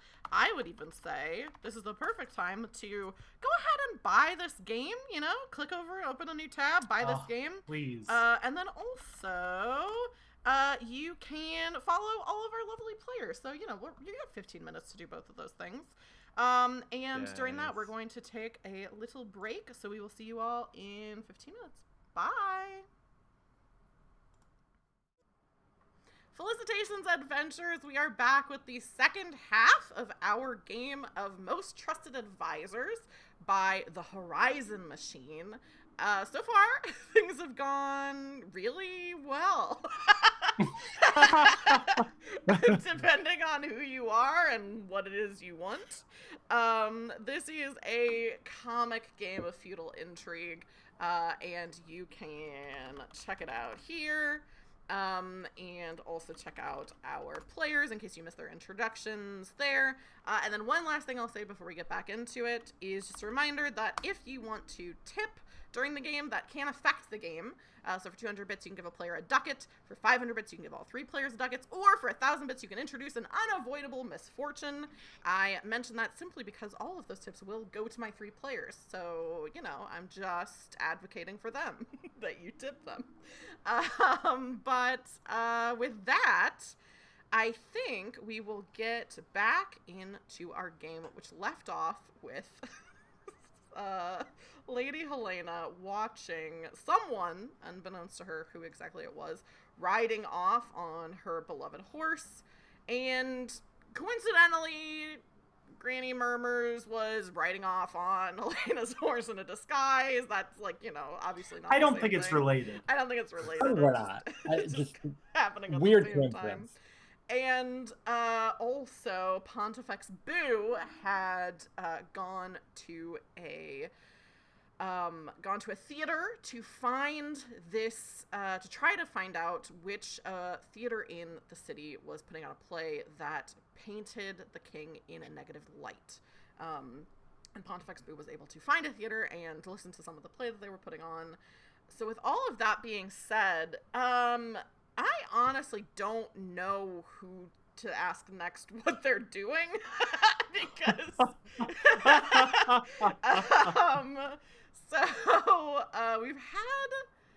we've had Lady Helena's reaction to the horse being taken. We know where Granny Murmurs is headed. I think let's cut back to Pontifex Boo just quickly to see where you're going next, just to see if these paths are going to intersect at all. So what is Pontifex Boo doing? I mean, right now, based on the line delivery and then, you know, the sword being flung out, Pontifex Boo thinks he's found it. So his plan, because he did say that he thought he would be faster. His plan was to come here and then meet up with everyone else at the theater that they're investigating. So Pontifex Boo is currently on his way there because he wants to confer with everyone to see what they want to do about this problem. Cool. I think,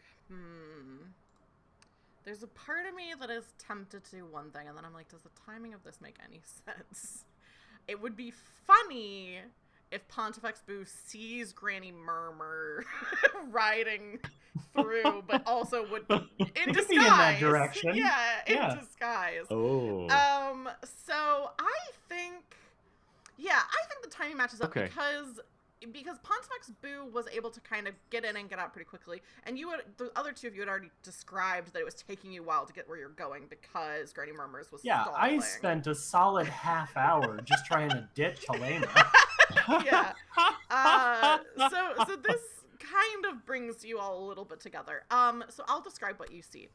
Pontifex Boo, you're on the lookout for your compatriots, and here before you see this horse galloping through the theater district. I think I can't imagine that Granny Murmurs would be doing a great job of controlling the horse, given that the horse is bloodthirsty. Almost can't possibly be. Okay. Oh my gosh. So I'm sure Granny Murmurs his intention would not be to draw so much attention by galloping through the theater district, but with this horse, there's only so much you can do. And it's only got 2 speeds. It's only got 2 speeds. Not moving. Biting and galloping. Yeah, biting and galloping. And absolutely, peasants are being trampled underfoot if they can't get out of the way. Peasants definitely, also like some people who are like patrons of the arts, who are like, you know, kind of talking next to each other, going like, that was a wonderful matinee. Yes, it was. I quite enjoyed. Like getting just trampled from behind. Granny Murmurs is out here borrowing a horse and creating 7 Batmans. Yeah, a pearl necklace. The horse is, I think, like, it's not Dressed a as the straight Joker? line through because people. The horse could be the Joker.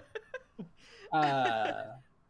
Yeah. Just heard one too many why the long face jokes. Oh my gosh. The horse is like zigzagging, I think, through the streets to Yeah. like To hit people. people are running to the sides, so he's running to the side as well. Like, oh my Good. gosh. Yeah, this horse you is can't get out of the way. bloodthirsty and smart, which is a bad combination. smarter than the average human. I'm on the back of this horse, just like, I didn't think this one all the way through, I think. So, and I think you can also hear Pontifex Boo, I imagine, from a little further away in the distance, the sound of Helena, I imagine, cursing up a storm. What exactly, Zay, do you think Helena is doing in this chase to get your horse back? I mean, or are you chasing? You can definitely do other things. She's Okay. chasing. Here's the thing. She's a straightforward woman. Uh-huh. So it starts off with her just tearing down the street, like as fast as she can, which is quite fast, long legs and all. But it's not as fast as an angry horse being ridden by someone it doesn't particularly want to be ridden by.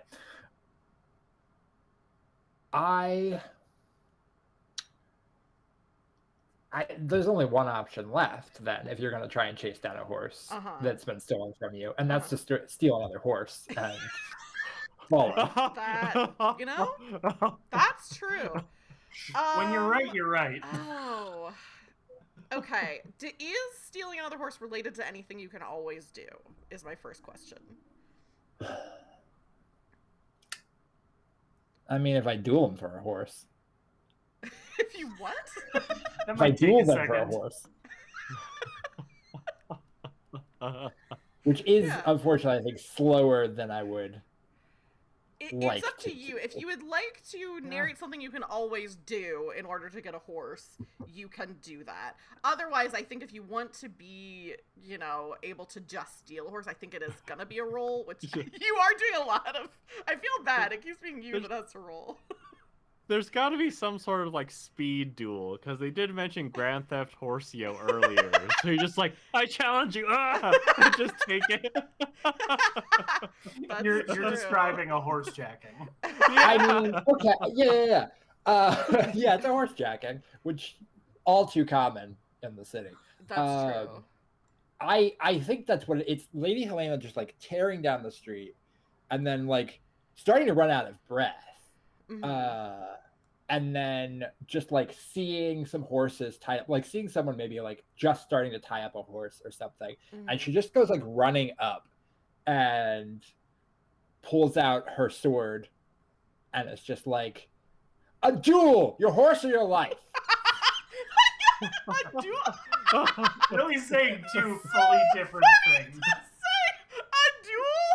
Your horse or your life? Which is like, is this a choice? A choice between three things. You can back out of the duel.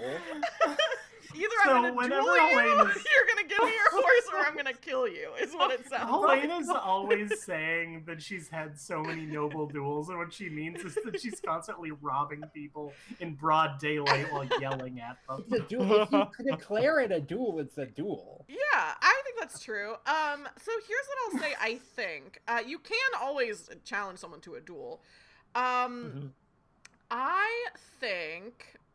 I think this is going to be then a dual roll, nearly because what you've said is so confusing. I don't think the person knows what their options are exactly.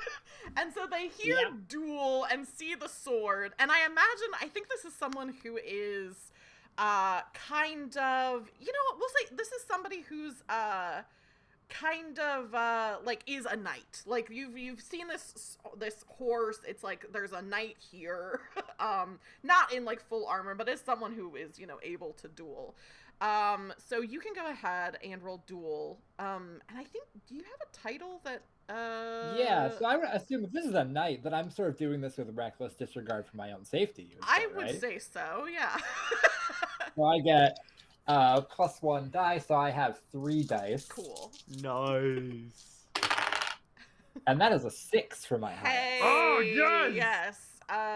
Did you happen to get 2 6s? I did not, Okay. Unfortunately. But All right. So with a 6, that is our full. I am realizing I should have flourished, and I didn't. But oh well. Next time. Next time. If the result is a 6, it is a success. You get what you want. So very straightforward and simple. You run up to this knight and say, a duel your horse or your life.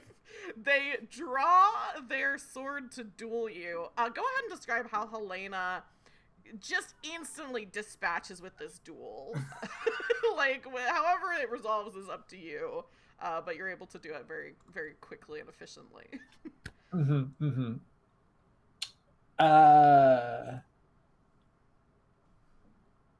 Yeah, I mean, it's just like a quick fight. She pulls her sword and like settles into a dual position.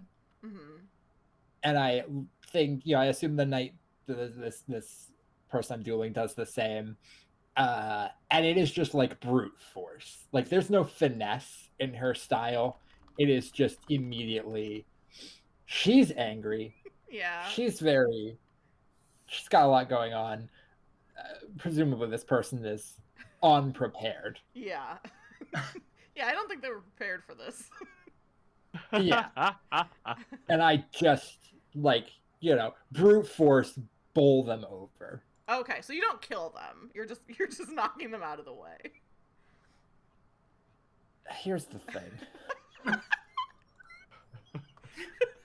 It seems like a wild overreaction, too. Well, you are angry. But I am angry, and I do get a ducat if I kill or maim one of my enemies in a fair fight. Well, then the choice is yours. You can not kill this person, not get a ducat. Or you can get a ducat. Or you can get a ducat. Right. I don't have to kill them. I can just maim You can just them. maim them. Yeah, that's fine. Which I think is fair. Yeah. My mental image of this is Helena just like never slowing down, running, shouting that while in motion. When the person reaches for a sword, she just like jumps, does a flying like step, crunches in this knight's helmet, and keeps going. Yeah. You don't have to get into too much detail, but I would be interested to know how you name them. Like in what manner. You don't need 2 hands. Maybe you don't need 2 hands. You can get along with one. 1 is fine. And I think it's like, she's very, very angry. So it's in like one move. I don't want to use this word because it's an actual game term, but like a flourish with her sword, and like disarms this person and then like sword back down through the elbow. Ooh. And she just says, "That will teach you to take on a general of the realm." And then like leaps on the horse. Yes. Cool. So, Lady Helena, you have a horse. You're chasing after your horse. Pontifex Boo, you're hearing the effects of this horse race. Before we cut over to see how this all resolves, I think the camera lingers on this knight for a moment, who is like clutching his arm, kind of like sinking to his knees, falling to the ground. He's not dead, he's grievously injured. He's like definitely like passing out. And as this person is like on the ground, the shop they were standing outside, the door opens and King Rupert exits, eating some ice cream, looks around and is like, "Oh, what on earth has happened to my knight?" And just kind of looks around to see what has happened, but missed the whole thing. Only sees the end result. So I'm gonna ask, because like I want to try and like get too much from like one action, but is this lashing out at somebody important? Yeah, I would say so. I would say with the revealed that this is the king's bodyguard, set to accompany him as he sees his play this evening, I would say that is lashing out at someone important, even though you didn't, realize it in the moment. It was lashing out. It was for sure lashing out. So yes, none of you know that this has happened, just we as the audience know that the king is now just without a guard in the middle of the city. And we'll be fine. Two of you are in a horse race. Pontifex Boo, you are seeing the carnage, as this is racing into the theater district. What are you all doing? Well, I have come to the conclusion that this horse is not helping me that much. Couldn't have stolen my horse. But I think I think that Lord Pentagon could still help me. Mm-hmm.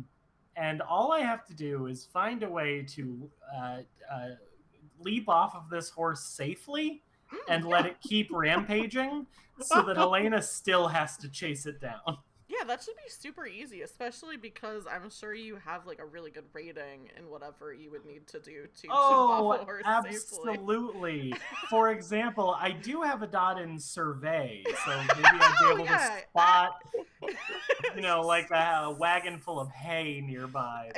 Yeah, for sure. Let me just really, no reason, but let me just really quick look at the rolls.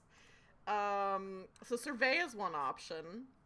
I would also say, where am I? Oh, yes, here we go. I feel like it would take a lot of balance, maybe, to jump off the horse. Balance is act with social or physical grace.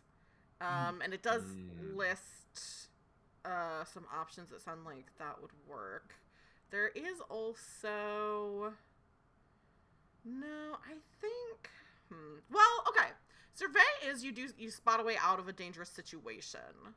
So survey could work if, as you were saying, you wanted to try to find like an easier spot to jump to.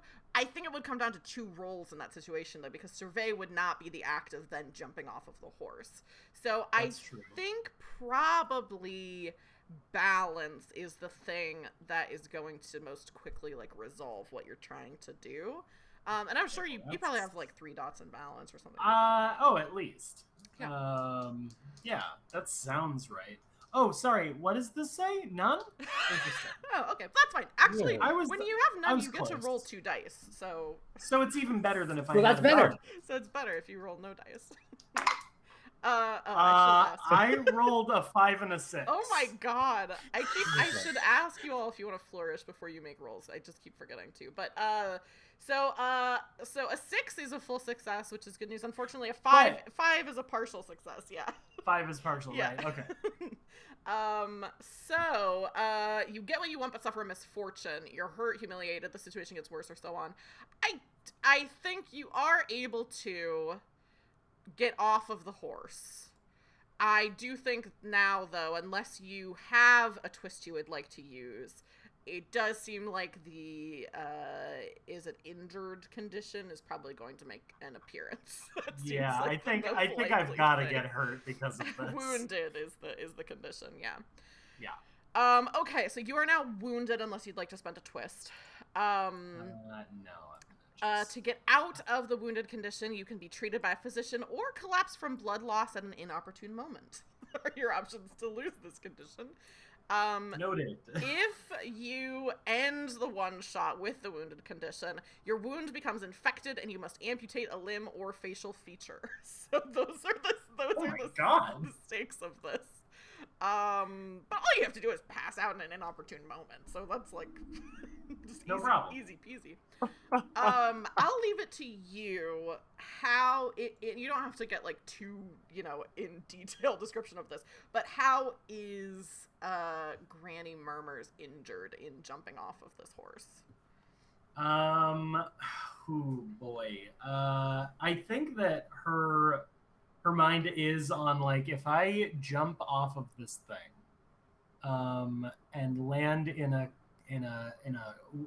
nearby cart or on a stand or something that's got something relatively soft on it, I should be okay. I'll be harder to spot once Helena is chasing after the horse.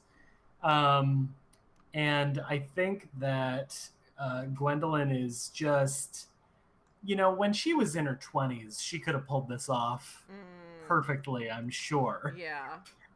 And I think it's like a hard landing that rattles every joint in her body. Oh no. Terrible. So it's not even external bleeding, maybe. Oh no. I am just imagining. Oh my gosh. I am just imagining you jump off the horse, and to anyone watching it looks as though you have had like a successful dismount because you just land on both of your feet. But that's like not a good way. Like you just land so hard it just jolts through your entire body. Looks fine to onlookers, but does not feel good. Something's wrong. I was tempted to say this shatters both of my legs, but that might honestly just take me out of things. Yeah. So Oh my gosh. that might be a bit much. Cool. Yeah, so you jump off of this horse. And yeah, what are the other two of you? Hey, bright side, you don't have to fake a limp anymore. It's called method acting.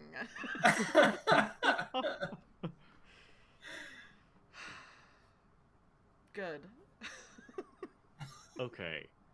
So, I mean, this will probably be a quick turn for Pontifex, but it's like he saw someone on Helena's horse riding off, and then Helena speeding by. Yes. Pontifex is just gonna run after Helena, just trying to see like what's going on here. Yeah. Mm-hmm. Yeah, Helena, easy to follow as there's just a trail of injured people. I'm imagining it's like whatever Lord Pentagon, like, whatever peasants or people he knocked over, then Helena, as she goes through, is just like stepping on fingers, like just, I mean, on the horse. Obviously, it's not Helena's feet. So kind of a 1-2 punch there. And then Pontifex Boo just running behind. Once no one is on the horse anymore, your horse Helena does kind of run for a little bit longer and then kind of feel like, oh, okay, I've like lost this person that really I was trying to get off of me.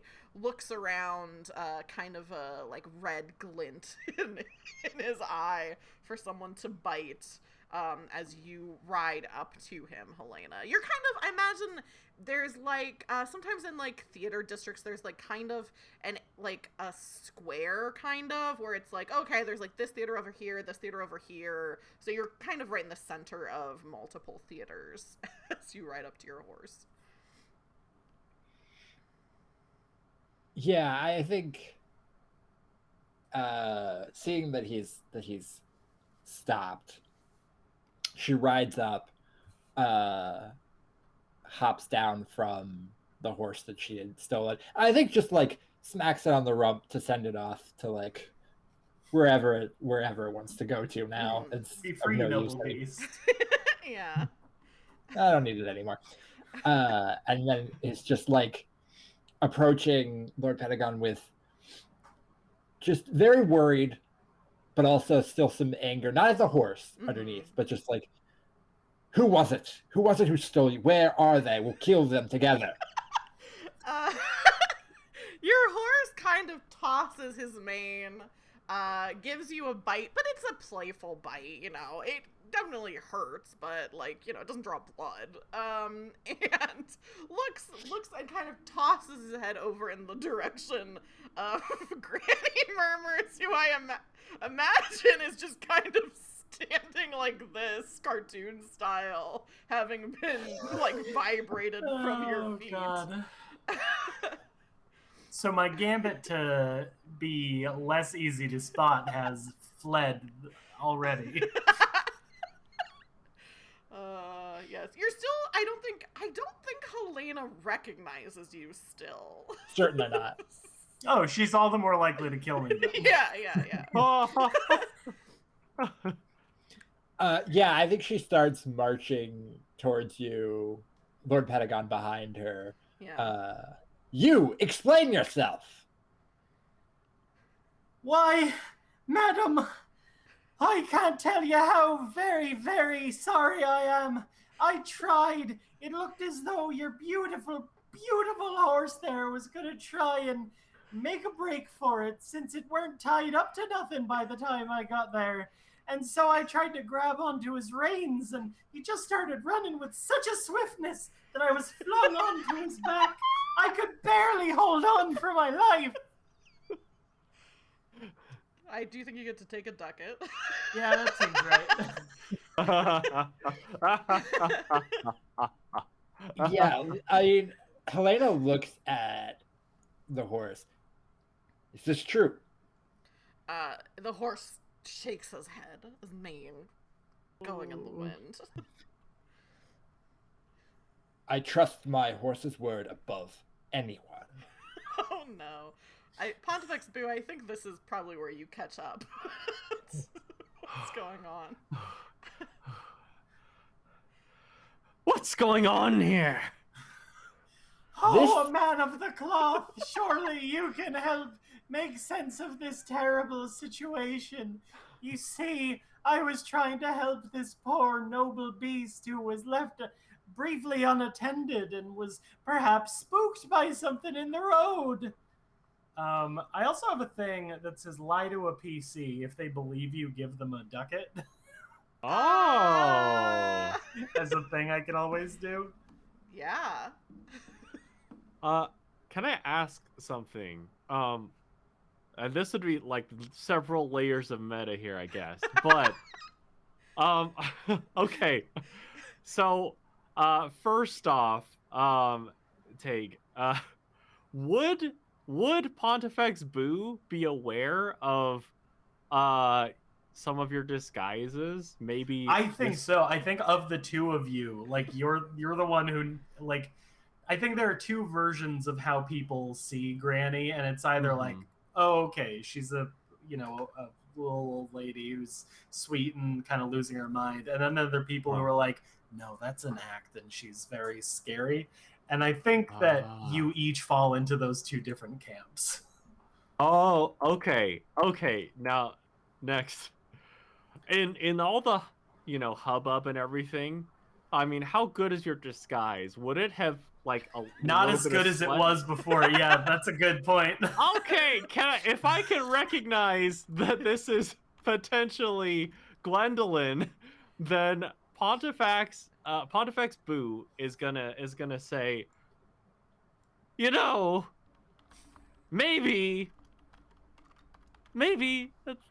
they're telling the truth here. This thief tried to steal my horse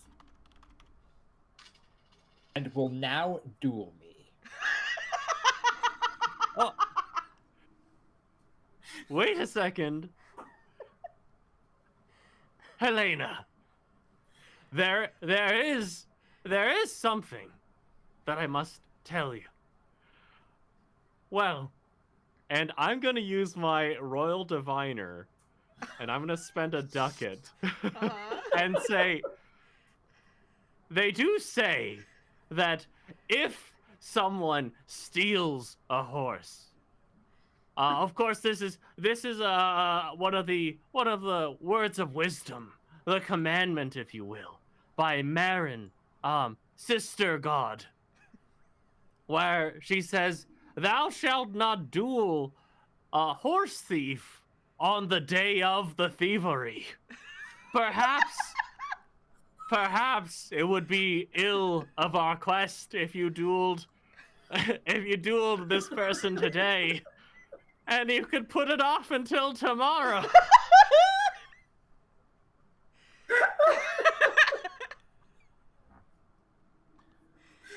Pontifex, you forget, I'm not a member of your church. Oh, fuck, that's right.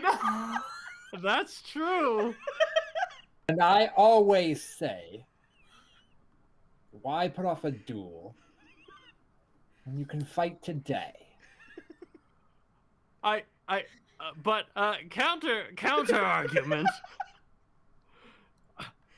You may not be a member of the church, but both I and Gwendolyn are. And perhaps this omen would be unfortunate for your two friends, one of whom is here and the other is somewhere else.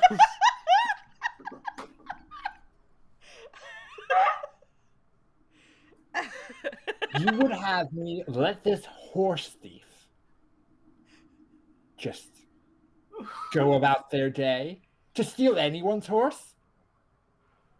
Well, at the very least, we can set up wanted posters in the event that this horse thief tries to make a break for it. But otherwise, horse thief, who I do not know.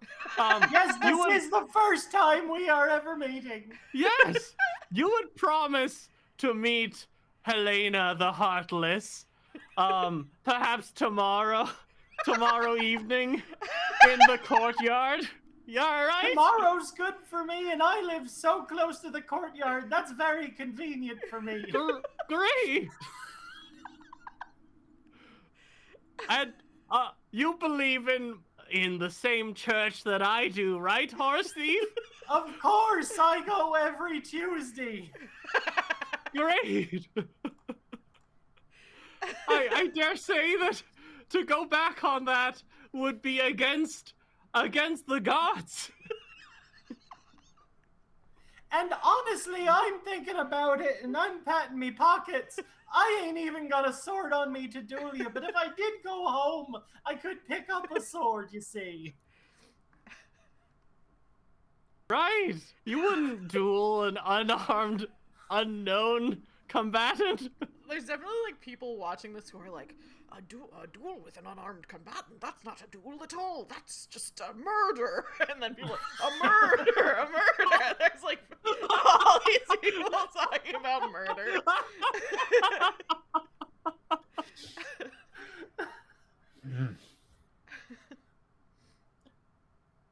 Perhaps you're right. It can wait a day. Yes.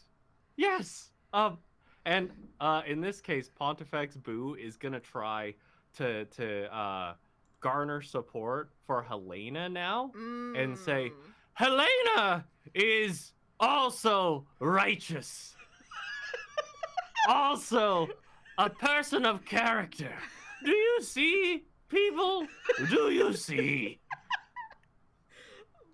Very good. Are you right now doing one of the things that you can always do or spend a ducat to do? Or is this something that is going to be a roll?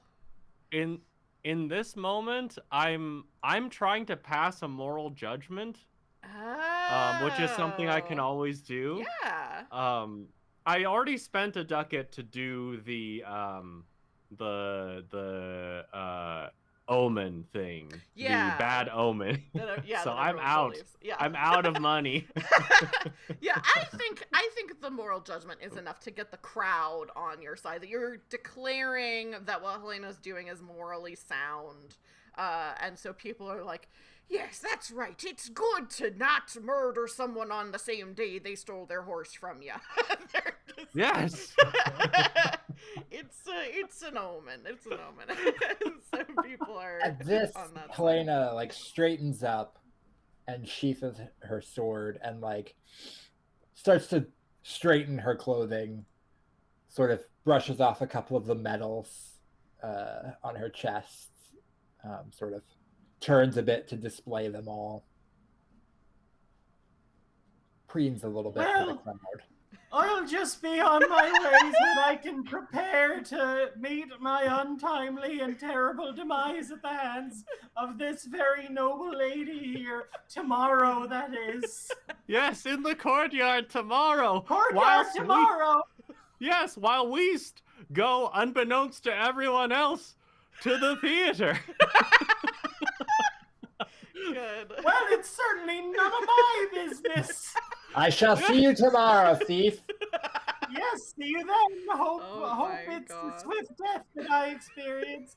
Goodbye. And I like miserably limp away. Oh my God.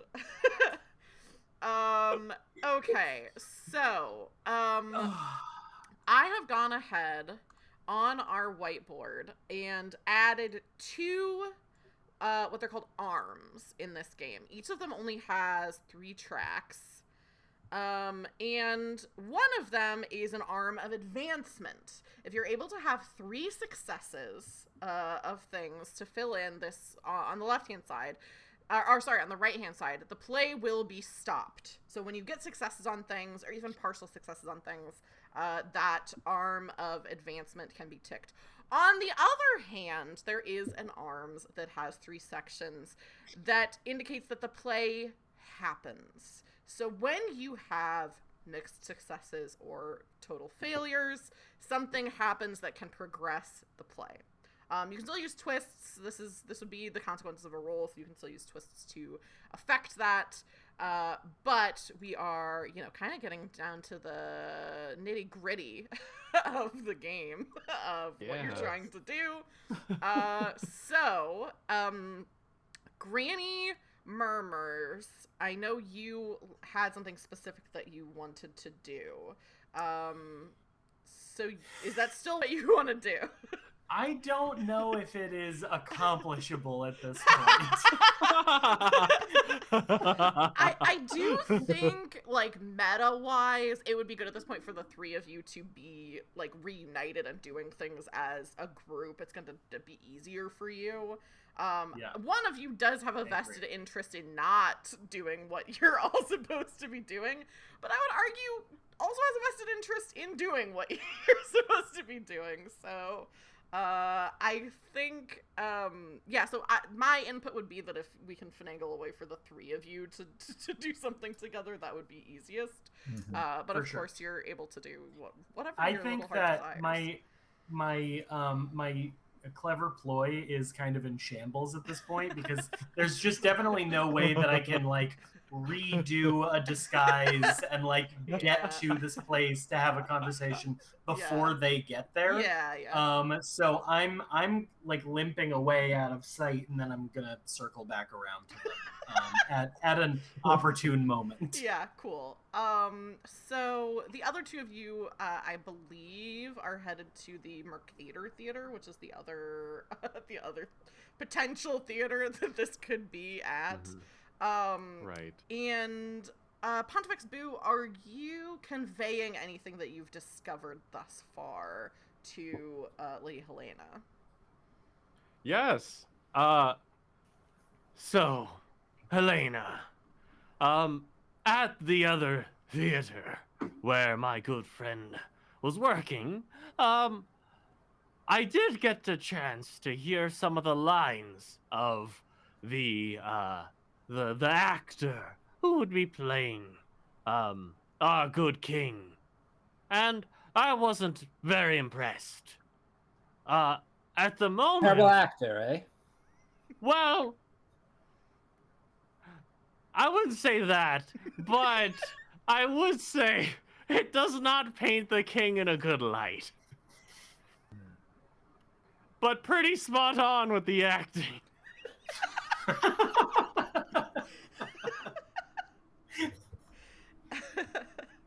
Well, I think we have other leads that perhaps we should follow while we're All here. right.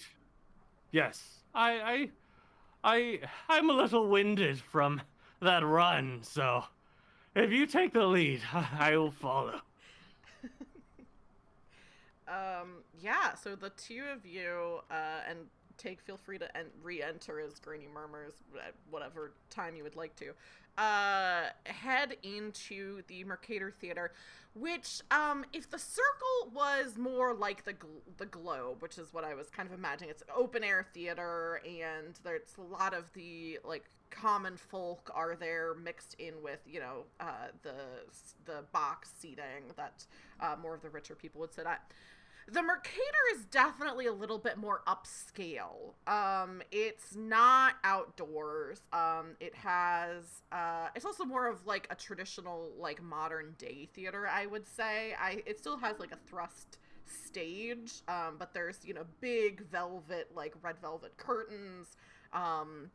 There's, you know, the candle lighting everywhere, carpeted, definitely more upscale clientele for this theater, as the two of you enter, and are kind of looking around. There is to be a play at this theater tonight, which is easy to be able to see. They do have some, you know, advertisements, you know, a like woodcut poster on the outside of the theater advertising a play that is called The Great and Terrible King. It could go either way. We'll have to see. This is one of the things I hate about theater and the arts. There's no clarity in it. Right. Just spit it out. Yes. Be straightforward. War is straightforward. True. Let's take a look. Yeah, you're looking in. There's definitely people here. I think there's more of a traditional rehearsal going on right now, where there are people like on the stage who are performing. As you enter, the person who you would presume to be the director is this man who's wearing like kind of fancy dress, but also like costuming. Like he's definitely also in the play because that's like, you know, like common at the time. Kind of is standing in like amongst the seats and watching the rehearsal and kind of calling out some notes, mostly like writing things down. Turns to look as you enter, and immediately Pontifex Boo, everyone in the theater stops the rehearsal. Everyone bows deeply as you enter this theater, and the director says, "Pontifex, we're honored to have you in our presence. Are you looking to be in attendance for the play this evening, or would you like an advance show? I think there's probably enough time that we could do a run-through for you." Oh, yes, that sounds great. But what do you think, Helena?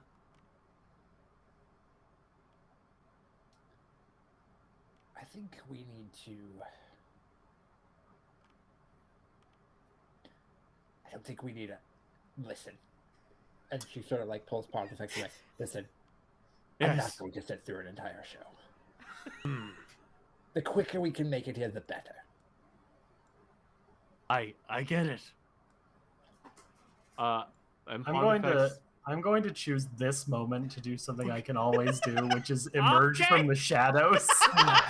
Good. And I sort of like try to hide a limp as I emerge from the shadows and say, perhaps just a few highlights. Granny, took you long enough. I told you I'd catch you up, though. I'm sorry to have left you, but some dastardly thief ran off with my horse, and... Oh, terrible. It is. They're going to die tomorrow. Oh, that should be nice for you. It won't be much of a fight, but it's justice.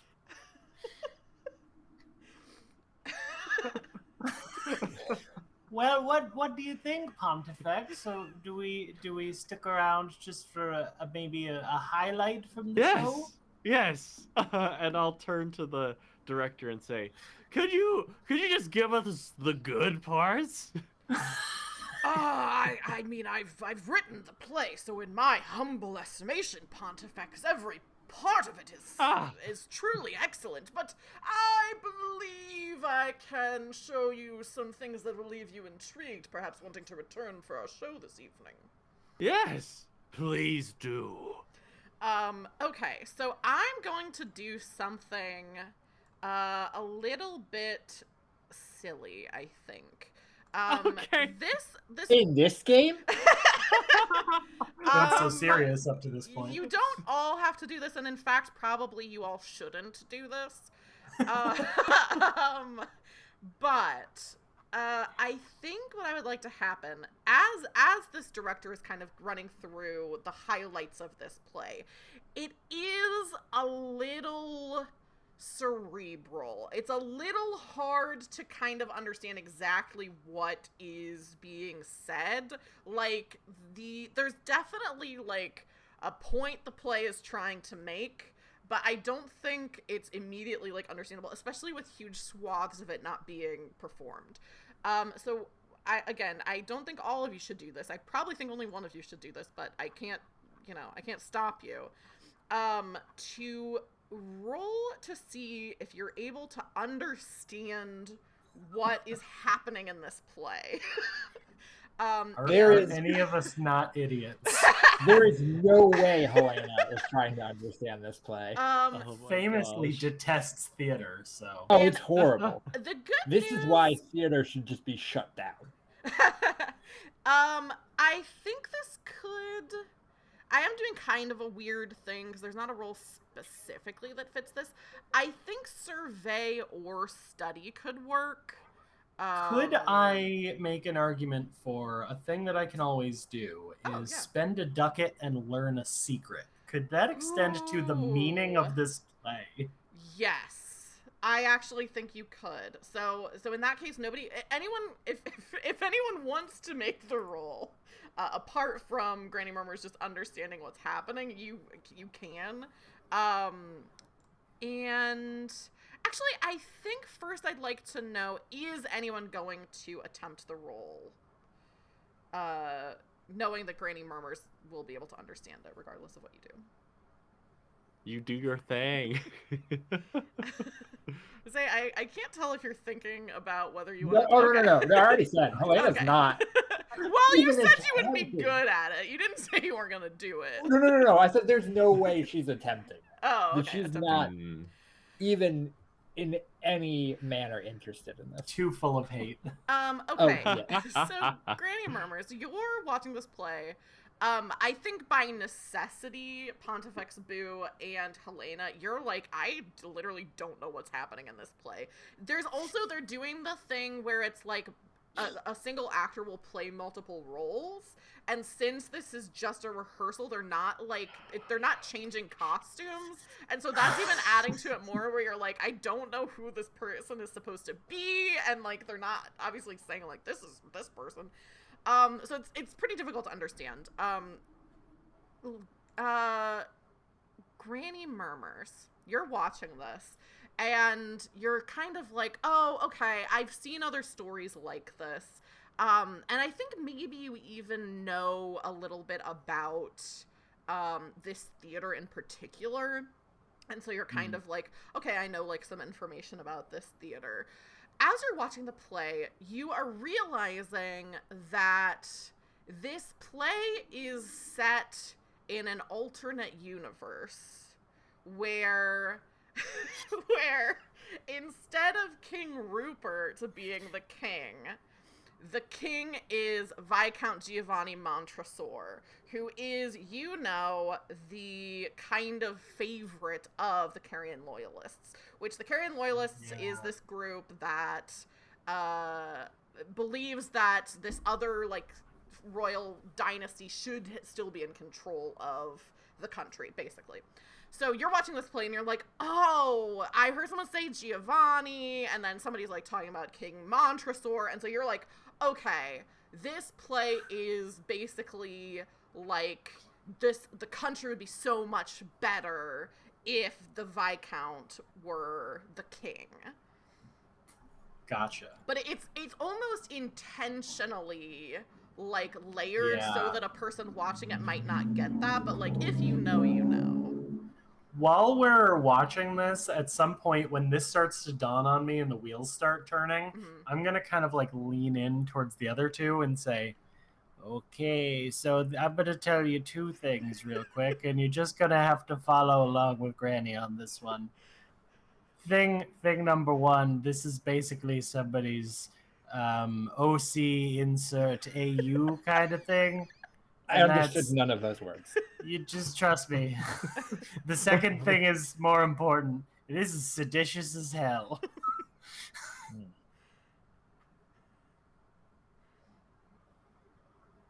All right. So this is the play then. I mean, I think so. I wasn't there for. I guess I wasn't there for any description of the other play. So Still do it. if you filled me in, it's like, well, listen, that one doesn't sound great either, but it's at least it's silly, right? So it could just kind of be passed off as jokes. I think this one's trying to convince people of some things. I think I don't know. I don't know if it's gonna work. It's really not well written, and it's really labyrinthine. And have you ever heard of My Immortal? This is why theater is useless.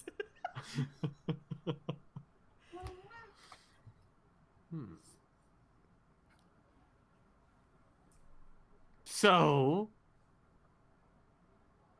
we can't let this one go on then, even if we don't think it'll work. If it might work a little bit, then we'll be hung. Yeah, that seems to be about the size of it. I think that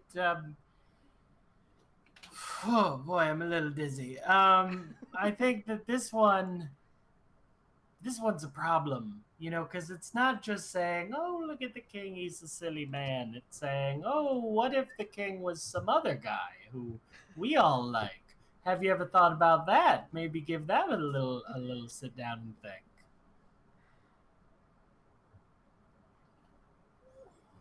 So what do you think we should do? Well, I mean, it's just rehearsals right now, right? Mm-hmm. Yeah. I think I know how we could get the theater shut down.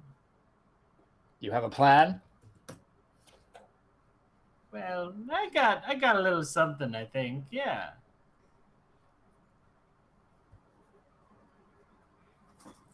It involves this, and I'm gonna spend another ducat. Uh-huh. I thought about being more subtle about this, but Granny's experiencing internal bleeding, and I've been awake since 1:30 a.m. And so the two of us are in a bit of a spot. Yeah. And I think we're both getting into a weird territory, and I'm gonna spend ducat so that I have a bag filled with venomous snakes, and I just slide that. Good.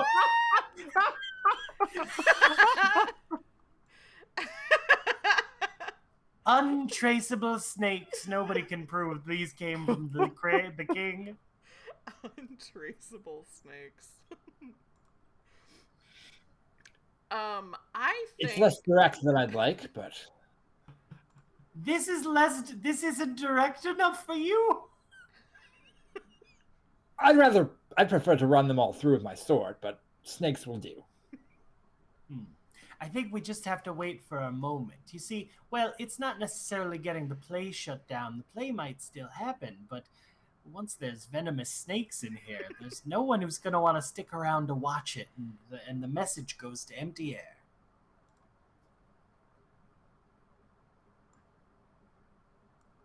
I'm on board. Cool. Okay, I feel like that we should smash cut to. Okay, so you definitely have the snakes.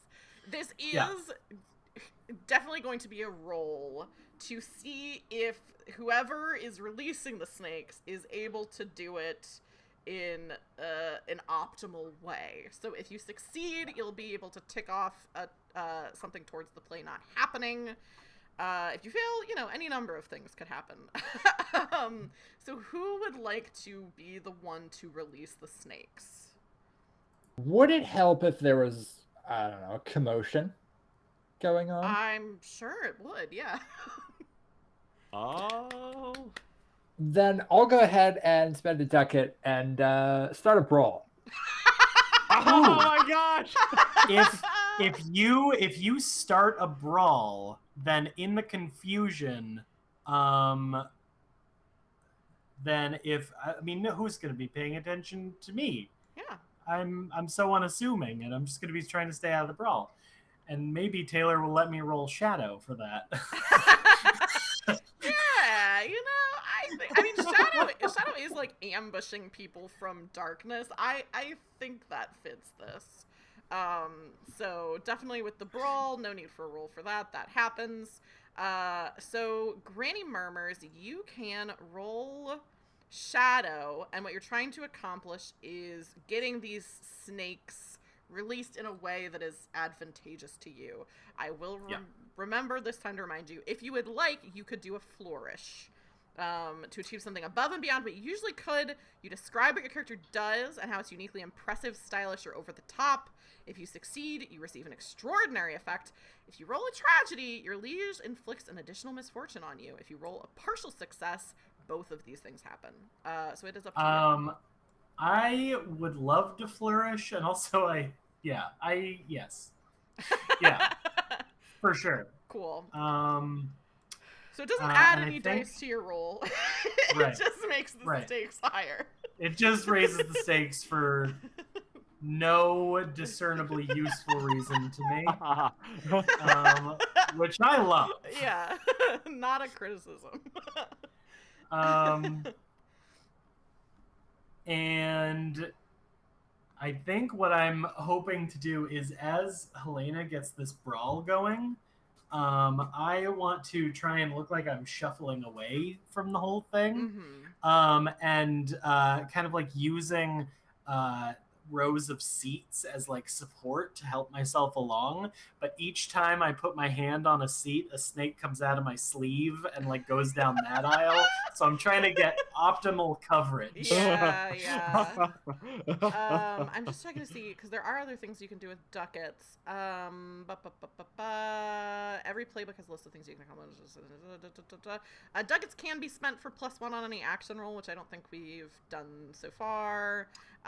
You can also, by describing what your character does to help, you can instead apply this +1 to another player's action roll.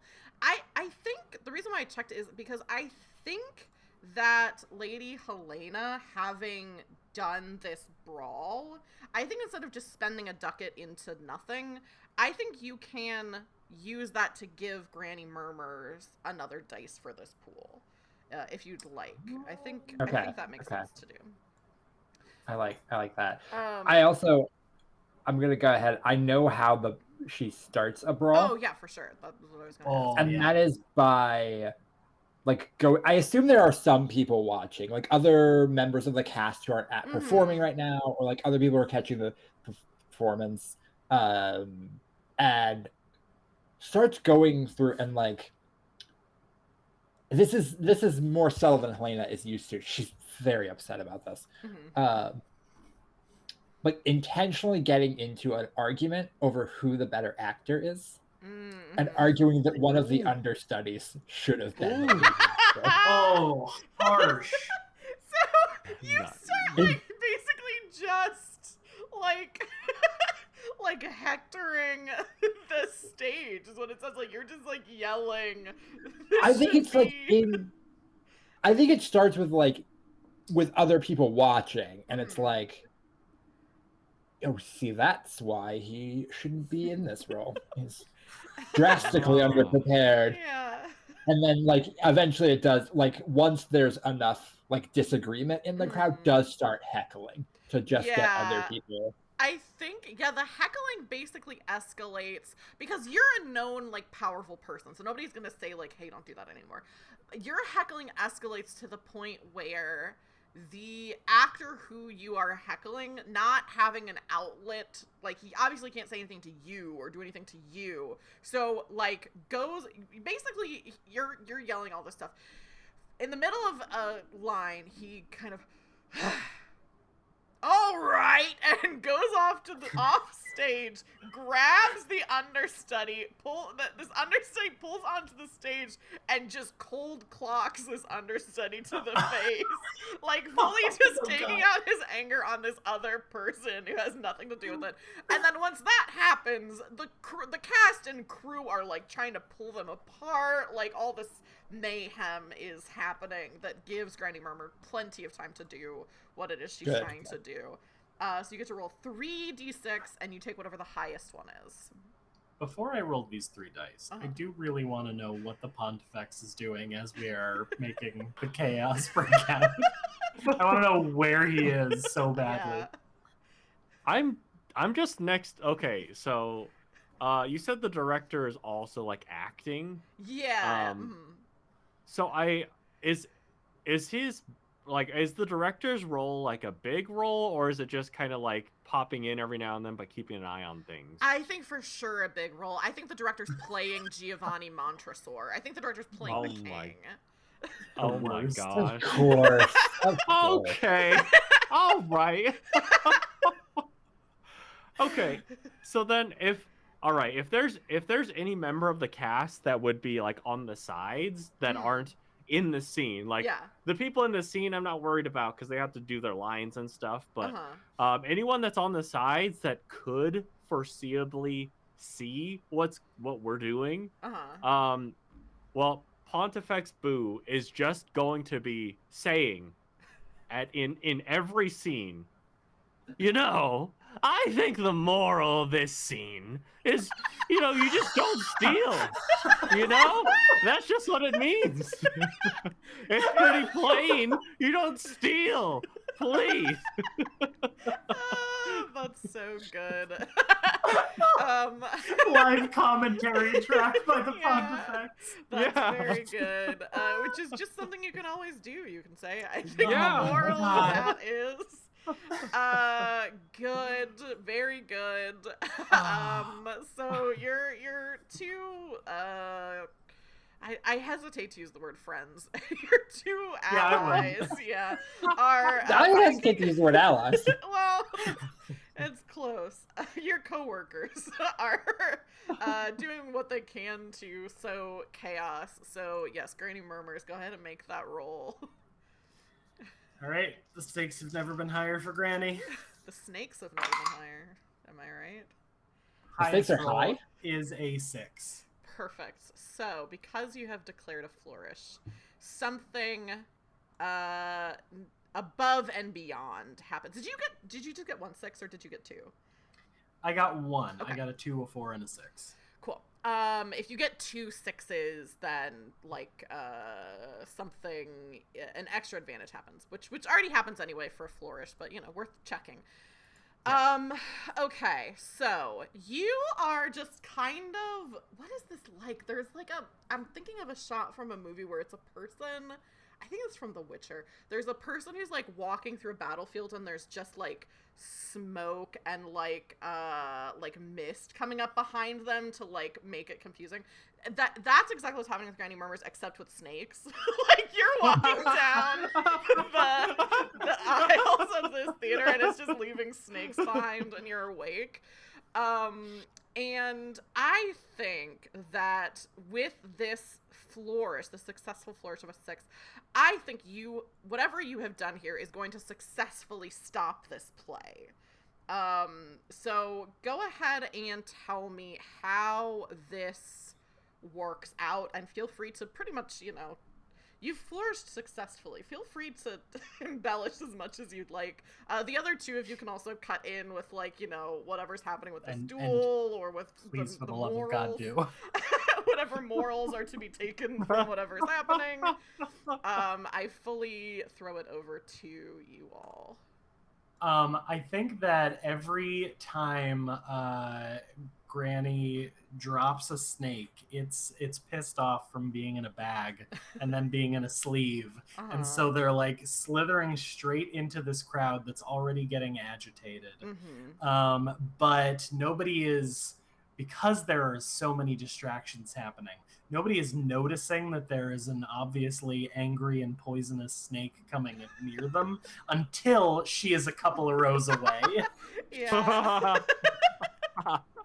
Yeah.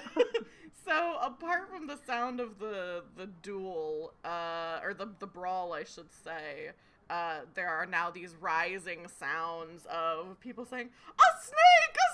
I've been bit by a snake!" Just like more. I also I was just thinking that also the beautiful thing about what the Pontifex is doing is that even for the little bit of play that anyone has seen, I mean, if you're translating what you think a scene means, then any message that might be getting out is already getting muddled. True. That's so true. Yeah. That's very good.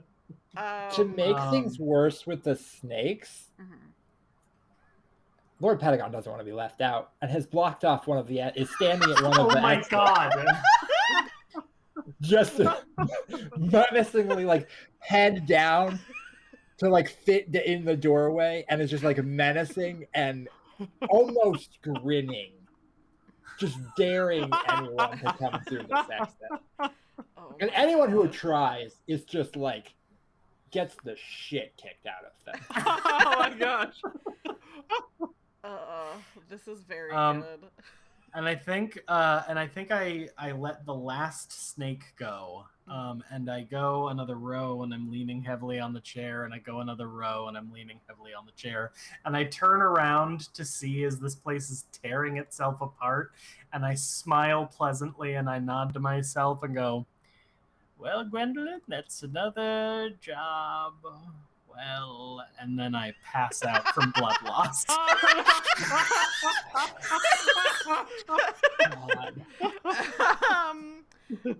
Cool. Okay, so you've managed to do what you were set out to do. Well, you kind of. Some of you have other things that you were also trying to do. It's really only a pure win for Granny Murmurs. So here's what I'm thinking. Something that has been going on that has been unaddressed is the king is just kind of out and about in the city with no one to help him, no one to protect him. So there's a thing that's in this game that we haven't done yet that's called a fortune roll. When the liege player doesn't want to make a decision about the world, or the table wants to inject a little extra uncertainty into how things turn out, you can make a fortune roll. You can use fortune rolls to answer questions like, does the royal army win the battle, or how good is the feast's dessert? Build a dice pool between 1 and 4 by adding and subtracting dice for major advantages and disadvantages, then read the results as you would on an action roll. So, I think there's a pretty strong question as to, does King Rupert survive the evening? Oh my god. Because he's just kind of an idiot let loose upon the city. Where at least he's unpopular enough that there's 2 plays happening this evening that don't paint him in a favorable light. So I will turn it over to each of you to list any significant advantages or disadvantages. One, I will say the dice pool will at least start off, I think, at 2, for the king being such an idiot. And, oh, actually, hang on. I think I'm doing this backwards. I think it would be... I was gonna say, wouldn't that be... Yeah, it would be a dice pool. I think it would be at rolling 2 and taking the lower number. So basically it'd be a dice pool of 0 because the king is an idiot and because his guard is, you know, maimed, bleeding on the side of the street. Do any of you have examples of advantages that could make this any better for you? Well, I would say that if he only went out with 1 guard, surely after some amount of time, someone would think, we should check on the king. So you're saying because the king is so incompetent that... We haven't heard from his babysitter in hours. Yeah, I think that's fair. Yeah.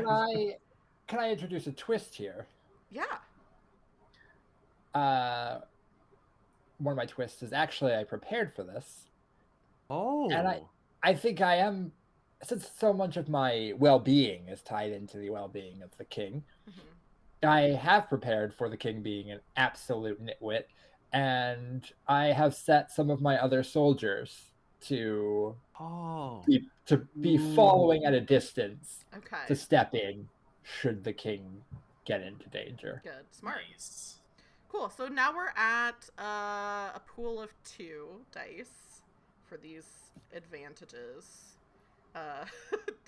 Anyone else can feel free to spend twists. I don't think this is exactly how it should work, but spend twists to add dice to this to determine how things are going for the king. Oh, man. I haven't done anything to contribute to his well-being. Matt, I actively hurt his well-being, so. You're more than welcome to introduce disadvantages if you'd like. Oh my gosh. If no one can think of anything else or doesn't okay, I have an idea. Mm-hmm. So, I'd like to think that when I threatened Eric about being the keeper of the swans, Mm-hmm. that you know, that like was loud enough that other people heard that and they're like, wait, people are even talking about the king in a bad light? He's gonna sick the swans on him. And I would love for this plan if I was just like, all right, swans, you don't need to do anything. I just need you to be out and about so people are going to be scared of doing something. Just making sure everyone's too afraid to say a word against the king. The swans are Exactly. out. Cool. Yes. I like that. I'll spend a twist to have my swans be, just your swans patrolling are through the city. I think I'm going to add one more disadvantage, which will bring us down to 2 dice, because the king was attending a play this evening. And the play that he was attending now, was, to be fairly popular. But now this other play has been canceled.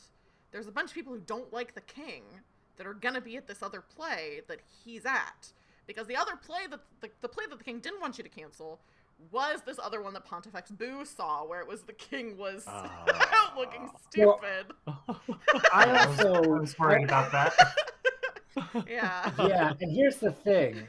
Helena had something to do as soon as we left this theater, in which she was going to go back to the Circle Theater to talk to the director and drop a whole huge sack of gold on his table. It's all his, as long as he adds the Viscount to the play in a favorable light. Oh, that's... I'm spending a bucket for a sack of war plunder. I do think that's good. Okay. I think that'll bump up the roll to 3 dice, which is pretty good. The most you can get is 4, so 3 is pretty good. I maybe have an argument for a 4th die if we're feeling worried about this. It looks like Matt Gwendolyn, is thinking something as well. I want to hear it. I would be happy to let you go if you. Oh no, I don't have anything. I'm just excited for yours. Okay. I am unconscious on the floor where there are people stampeding around, and I might not make it out of this one. However, I am technically the Lord Spymaster of the kingdom. That is true. And so something I can do is spend a twist to reveal that any NPC is one of my spies. Oh, that's true. And perhaps the reason that Gwendolyn was more interested in going to the Mercator Theater as opposed to the Circle is that I know that the proprietor of the other theater is already in my pocket. So I've got someone on the inside who might be able to keep an eye out. I like that. So the person has been We bribed. don't have time for it, but I do love the idea that the king is constantly nearly dead throughout this entire thing. 100%. And it's like, absolutely. One of Gwendolyn's people steps in and assassinates someone who's running up behind his king. Someone is Yeah. following the king and like turns, and there's two of Helena's soldiers, like presumably some people from the church are there, like. Yeah. The king gets distracted by seeing the swans, and while bending down to throw some bread, misses like a piano swinging on a rope and almost taking his head off. Yes, 100%. So we're at 4 dice. I'm gonna go ahead and let let each of you roll a dice, and I'll also roll one. Snap. And fun. we're looking for at least one of these, for your sakes, to be a 6. Oh. Got a 4. Okay. I got a 2. Oh no! Oh no! 4 is the best we got. 4 is the best you have. All right. So Hey, at least it's a partial success. It is at least a partial success. So a 4, it's a partial success. You get what you want, but suffer a misfortune. You're hurt, humiliated, the situation gets worse, or so on. So I think we definitely see this, as you've already been describing, like the king, like, somebody, the piano dropping behind, all these different things. I also think this is cut between scenes from the play that is going on tonight, and the conceit behind that play is very similar, where the king in that play, King Blupert, is constantly having these victories in battle, or all of his success in the play. It's like very Mr. Magoo. It's like he, I think we see the rest of the scene that was shown where the sword went flying. But the conclusion to that scene is the sword goes flying and like goes through someone's chest. That's like this enemy combatant or whatever. And so it's like, it's this play where it's like, oh, the king is like an idiot, but it's just happening to work out in his favor. And so these two things are being cut in between. And we're also seeing the king's reaction to the play, which at first is like, oh, I heard this play was quite good. It's supposed to be very funny. And then, like, and the point of this play, much like the, swords and things that he's been managing to duck out of the way of, is going right over his head. He's not understanding that this is him. This is King Blupert, what a dunce! And is, like, kind of just laughing at this. And then at a certain point, King Blupert in the play does something specific, which is has this this like moment of victory or something like that, and says like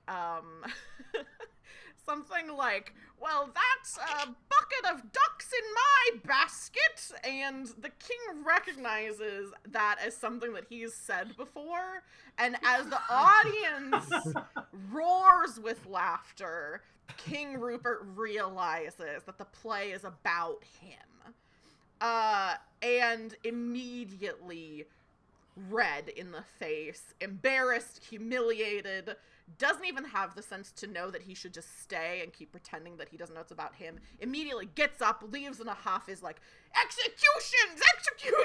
Everyone is like very angry and leaves the theater. So, because this is a mixed success, the king lives through the evening.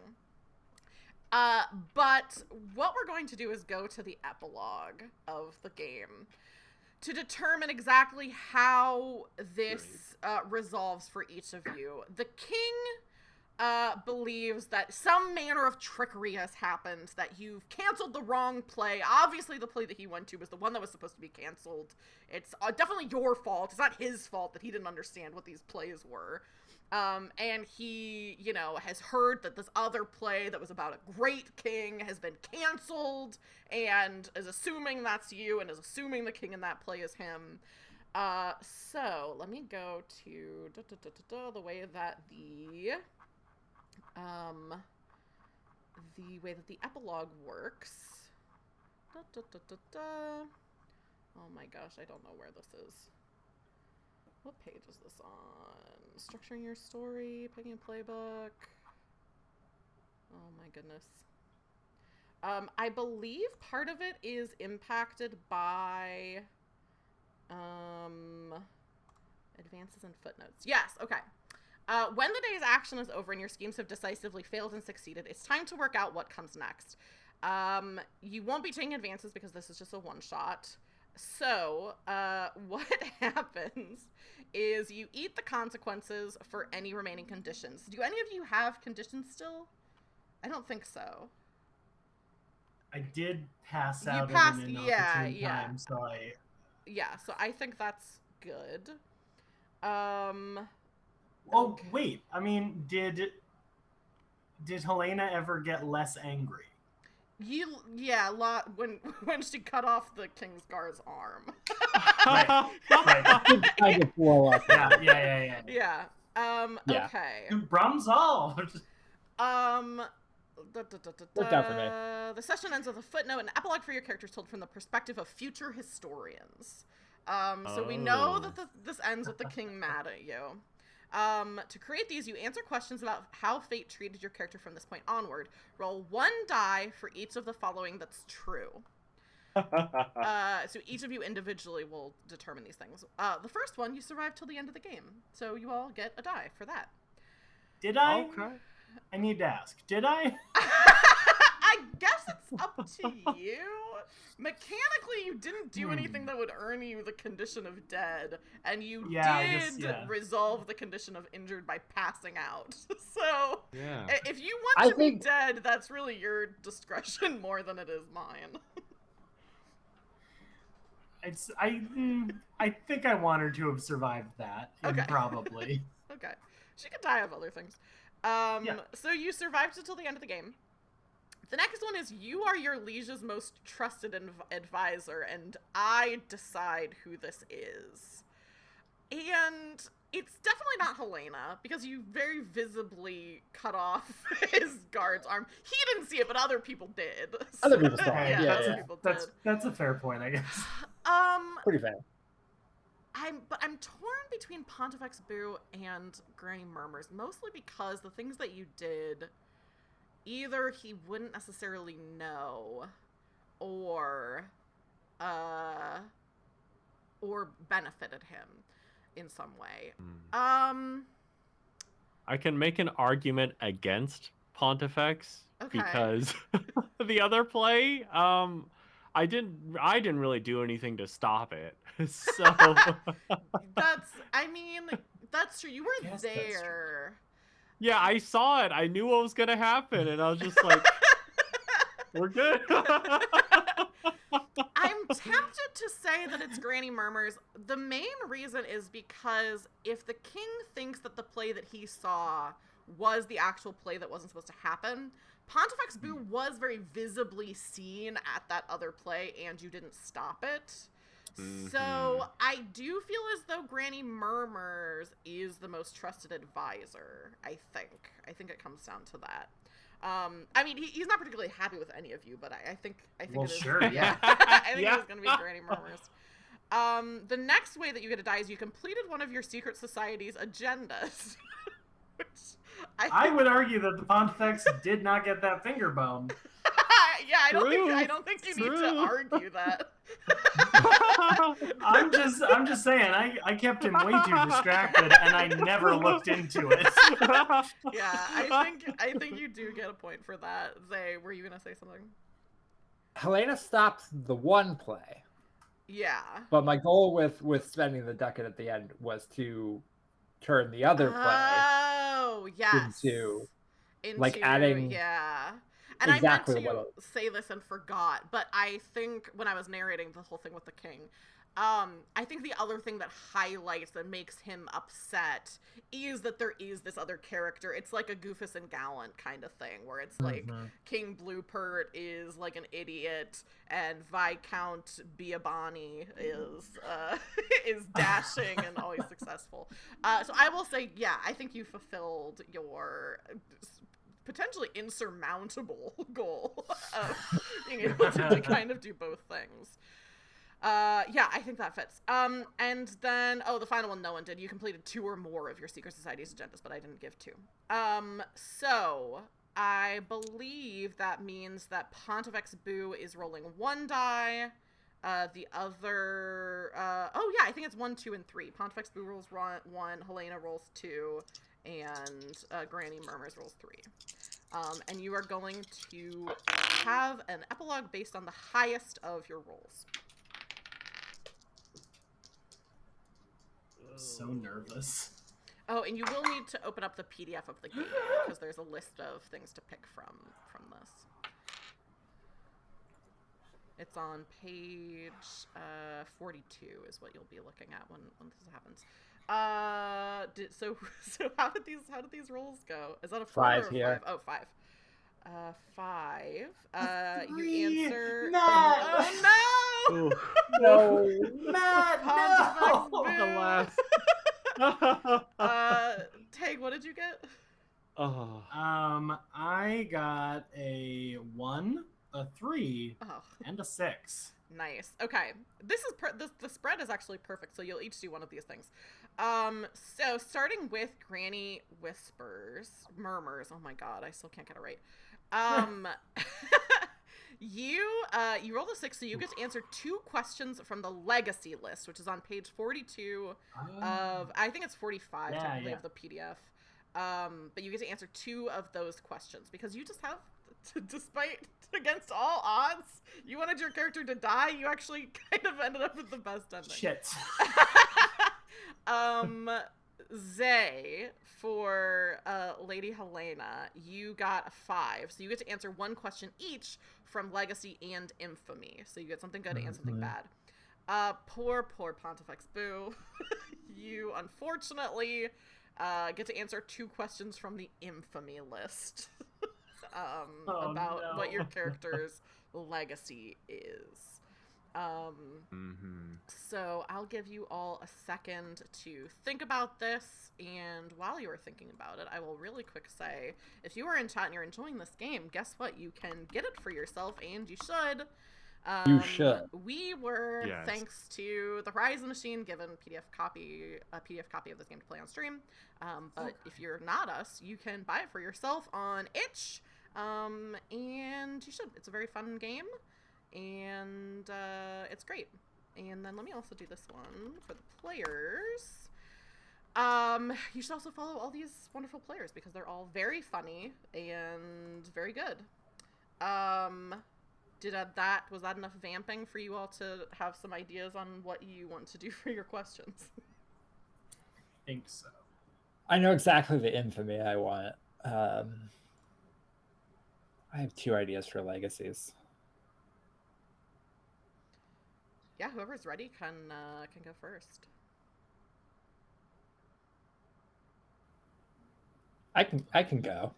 Go for it. I think this is funniest. So for my legacy, what famous work of art did you have commissioned? And it is a painting entitled Helena the Heroic on the Fields of Battle. And it is a drastically over-the-top painting showing Helena as this towering, beautiful figure, just single-handedly taking on an entire army, with only Lord Pentagon by her side. And it's done in a just ridiculously stylized, just over-the-top style.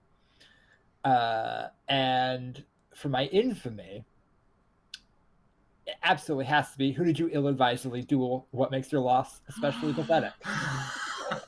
Oh no. Good. And there's only one answer. I hope to God I know what you're about to say. I My also former squire. Yes! Oh no. Good! Just a few years down the line. Only a few years. He's like 17. Yeah. What makes it especially pathetic is that this is my former squire, who I did recommend for position of knight. Dang. Yeah, and so you lost the duel. How badly did Helena lose? She lost quite badly. Miroslav actually fairly handily defeated her in a duel. As familiar as he is with her dueling style, which is mostly just hitting people as hard as possible. Yeah. What makes it even more pathetic is he did nothing but leave a small scratch on her cheek. Oh. And walked away. Oh. Dang.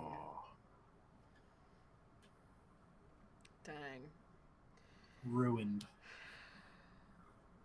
Well, all in all, you know, there are worse ends for Helena. Could have been worse. Yeah. I'm alive. Yeah. Reputation is destroyed.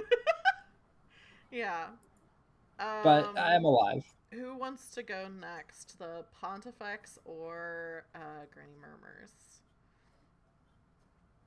I can go next, I think.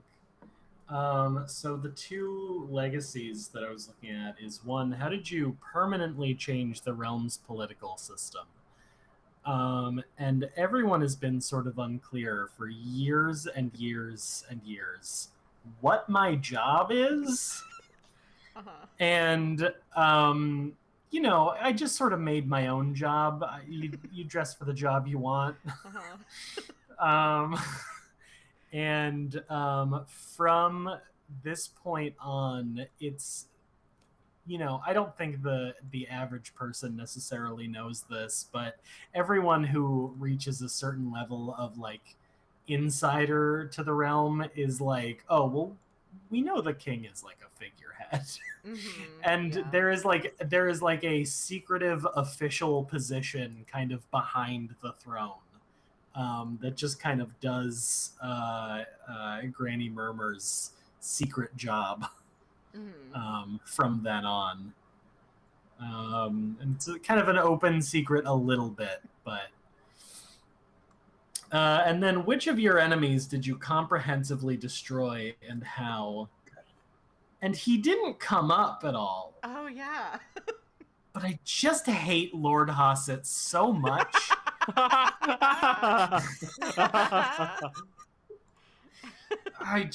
It's not even like, I mean, yeah, he's technically a traitor to the realm. That's sort of secondary. I just think he's the worst. He's always got stuff in his teeth and it comes out when he talks at you, and he talks too close. And so I just burn his world to the ground. Good. First I go for his titles, then for his lands. Wow. I take everything from this close talker. Wow. I love that it's not even been established in the game who he is. No, I've just been quietly petty Just this quietly entire time. hating him. Yeah, this game is so good that, like, even when you play, there's so many good things that we really did not even get into, because, you know, that's the way of games, but that just leaves one person, I believe. How did things shake out for the Pontifex? So, first off, why did you fall out of favor with your liege? I failed to stop the play. Yeah.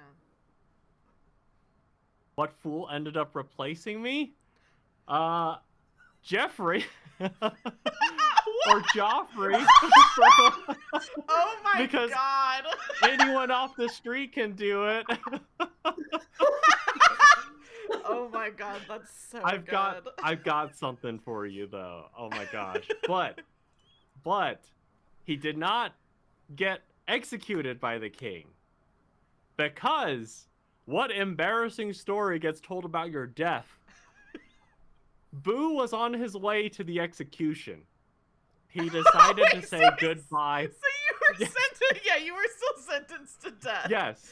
Oh, yes. But that's not how he decided to say goodbye to his swans. And they all saw that Boo was no longer the alpha swan. So the biggest Tragic. one challenged him to a duel, and he lost. Oh my gosh. Is it true or just Did you- believable? I Did think you get both. eaten by your swans? Yeah, I love. Oh my gosh, I also love the idea. But basically, He you who said, lives by the swans dies by the swans. Exactly. I also love the equally as credible idea, based on what you just said, of like, who knows if this is true, that either you were killed by your own swans or you used your swans to fake your death, which are both pretty great. They're both good options. Yeah. Torn apart by swans. Oh my god. Oh, goodness. Okay, so Matt mentioned something else, which is another part of the game that is optional, but I think we're gonna do it because it is pretty quick. And it is a game called How's It Going, Geoffrey? I think it is Geoffrey. Okay, but it is Geoffrey. spelled Geo, but I think that is still just pronounced Geoffrey. If you have... Oh, I don't need to read that. The premise is simple. Geoffrey is the unluckiest peasant in the realm. Whatever you did as players, it directly affected him in the most comically bleak way possible. We do know that this does end. Our story does resolve with Geoffrey taking on the role of Pontifex. So we do kind of have a through line there. And... Oh, I got something. I got something for you. So we all basically go around. Does anyone want to be Geoffrey? I would love to. I have something. Good. Cool. So this is how it kicks off. So everyone else takes the role of Geoffrey's fellow peasants, one of whom must kick off the conversation with the titular question, how's it going, Geoffrey? From here on out, you play a group conversation with the following rules. If you're Geoffrey, you must always describe the most dramatic and darkly comic misfortune you can imagine, having stemmed from the player's actions. Whenever you answer a question, it must make the situation seem even more absurdly tragic. If you're another peasant, which will be everyone except for Matt, we must vastly underreact, offer mild sympathy, and generally make it clear that this sort of thing is commonplace. Every response or interjection you offer should serve as a prompt for Geoffrey to make their tale even sadder. Oh, your mother? Your 108-year-old mother? With leprosy? So that's what we'll be doing to wrap up our stream. All right. Who wants to ask Geoffrey, how's it going? I'll let one of Tig or Zay, you can kick it off. Well now, Geoffrey. Good to see you. How's it going? It's going horrible. It's going the worst. Oh my goodness. I started a boot cleaning business. And Well, Geoffrey, so far it sounds like things are going all right for you. Sounds like not bad. you'd think so, but I set up shop and Elena the Artless showed up with muddy boots. I was there with my boot cleaning business. I was ready to jump into action. I saw a religious person arrive. I bowed and struck me head into Elena's skull. She built like an ox. I was knocked out for hours. Well, it's always Right. good to get a break. Geoffrey, it sounds like you got a little nap in the middle of your day. I could use a nap myself. Well, when I woke up, I found out that the gift I bought for my wife was missing. It was a really nice shawl. Oh, your wife who died that day, the opening of your boot cleaning business. Is that the wife you're talking about? Right. It was really nice shawl. I have no idea where it went, but, well, after That family heirloom shawl you bought. The real nice one. You know, your wife and I didn't know each other well, but I do remember her saying that all she wanted was to be a little warmer before she died. Yeah. She was fond of saying that. Yeah, and then it was missing. But I started walking home. It was a bit treacherous with all my supplies. I thought I'd just take one trip, you know? But a trip I did take because I felt a bite as a swan came at my legs and I fell over, dislocating my hip, all my equipment tumbling to the ground. The equipment you put your life savings into? Yeah. Oi, listen to Geoffrey over here. The rest of us, peasants got to deal with geese, but Mr. Highfalutin over here gets bitten by a beautiful swan. Swan. What? I thought, wait, a swan? It might be a good meal to take home to me kids. Honestly, I run all 12 after... of them? What? All 12 of them? Yeah, all 12 of them. Hopefully. I run after it slowly with my hip all out of place, still dislocated. And I'm struck by a horse. I fall over and it feels like my hip has popped back in. Things are looking up for Geoffrey. Geoffrey, what do you have to complain about? Your hip was knocked back into place. Well, I thank the gods, all of them, Margaret, Stephen, Grace, all the others, for the grand luck of it all. And I thought, I should be able to lay here for a moment. Lightning doesn't strike twice, right? And then I hear the hooves again. Uh-oh. Hip dislocated again. Out, in, and out. Was it at least the other hip? No, it was the same hip. Oh, same. Well, then you just sort of got reset to 0, Geoffrey. Well, it was dislocated again. But I'm back to -1. You've always said that's your favorite hip, so... Yes. It's unfortunate. But I did get lucky, because when I woke up, it seemed someone had some pity on me and dropped a ticket to a show at the Mercator on my chest. Fancy fair, the Mercator. What row was it? Oh, I want to say it was like the first row. So, hey, things are looking up. First row, the ones with the plush seats. And Yeah. complimentary drinks. Yeah, it would have been good. Would have been good for me hip to sit on some plush. But, well, I started to go in, and I got kicked in the head by a horse. Another horse in Another? Jeff. And Well, there it are a might lot have of been the horses about. same horse from the second time. Geoffrey, haven't you ever heard? Stay away from horses, especially on the night of a play. I'm trying to, but at the very least, I got some good news. My brother is a guard of the king. He was supposed to guard the king last night. So I'm excited to hear how his first night went. Yep. We have been hearing a lot about your brother. Has had a lot of rough luck, so good. It's nice things are looking up for him. Your only brother. Right. I'm gonna go see him later this week, hopefully. We'll see. Well, you'll have to let us know how Geoffrey's doing. Right. And here, I was just happy you recovered from the plague, but Yeah. Well, but back to me. Hey, my luck has changed. I got the job of Royal Hierophant. It seems the last person was a right twit. So, I'm just saying. Good news. But also, my best friend Morislav said he was going to become a knight. Well, that should be exciting. It's always nice to see a friend thriving. Yeah, he's the worst. I thought he was, he said that. He's the worst, so I wagered my life savings on the fact that he won't become a knight.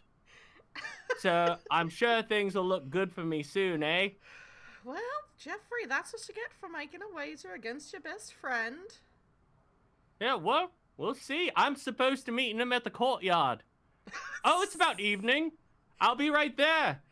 As he walks by a wanted poster for horse thievery, and you see on the poster, Geoffrey looks exactly like the disguise that Gwendolyn took on.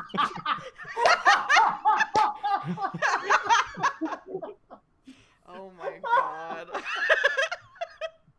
Hunted to the ends of the earth. Well, back to my fishmongering, I suppose. Maybe, daily life. maybe one day one of us will have a bit of luck like Geoffrey there. Well, I wouldn't count on it. Not in the cards for us. Perfect ending. No notes. Poor Geoffrey. So with that, I will go around and we can each tell people who you are, where they can find you, any other stuff that you have going on. Now is the time to mention it. And this time we're gonna start with Matt. You can go first on letting people know who you are and where they can find you. My name is Matt. He, him. I played the late great Pontifex Boo, and you can find me everywhere as improv and RPG. Thank you so much for having me. It's been an amazing night. This has been great. I will throw that over then to Zay. What else do you got going on? Where can people find you? Hi, I'm Zay. I just want to say real quick, thank you to Taylor for letting me on this stream. This was a blast, and thank you to Tig and Matt. Just incredible. So much fun to play off of you two. Yeah, I'm Zay. Mostly what I do is this. I play games and I write some games. You can find my games on itch.io/wildjblue. I've got a few out. They range from sad and weird to funny and weird, I think would be the best way to describe it. I've got a few out. I'm working on another solo one that I should have hopefully out soon, but I don't want to put a time frame on that yet. Also would be remiss not to mention that you are nominated for a Crit Award right now for your game Totally Normal. I guess everyone. One of my games is, I guess, award nominated. Yeah. I believe voting for that has ended, but you should check out all of the other nominees as well, because there are some just incredible games up for nomination there. Yes, one of my games, Totally Normal Human Roommates, the silliest of my games so far, is up for a Crit Award, and you can check that out if you would like. And you should. And you can also. You can also check that out, an example of play out of that if you would like, because one of the times I was on recently is not the right word, I guess, but one of the times I was on before on Taylor's stream, we ran a game of that. So you can go check out the very, very fun time we had playing that game. It is on YouTube, so you can check it out there. Wonderful. The Crit Award nominated game that I had the pleasure of playing. And Tig, I'll throw it over to you. What do you have going on? I have been Tig, they, them. Not a lot, honestly. I don't have a lot going on. I, too, write games. I haven't put out a new one in a little over a year. I was thinking about this earlier. I do have something I've been working on since late February. And follow me around on the internet. I'm Tig the Bard everywhere. I'm drifting further and further away from Twitter as it collapses around us. I'm back on Tumblr, disgustingly. I'm not happy about it, but I am planning to write some stuff about some of my games on there when I get around to it. The current project I'm working on is related to Norse mythology, and if that kind of thing interests you at all, I've been hyper fixated on it for months, and gosh, I just wish I could shut up about it.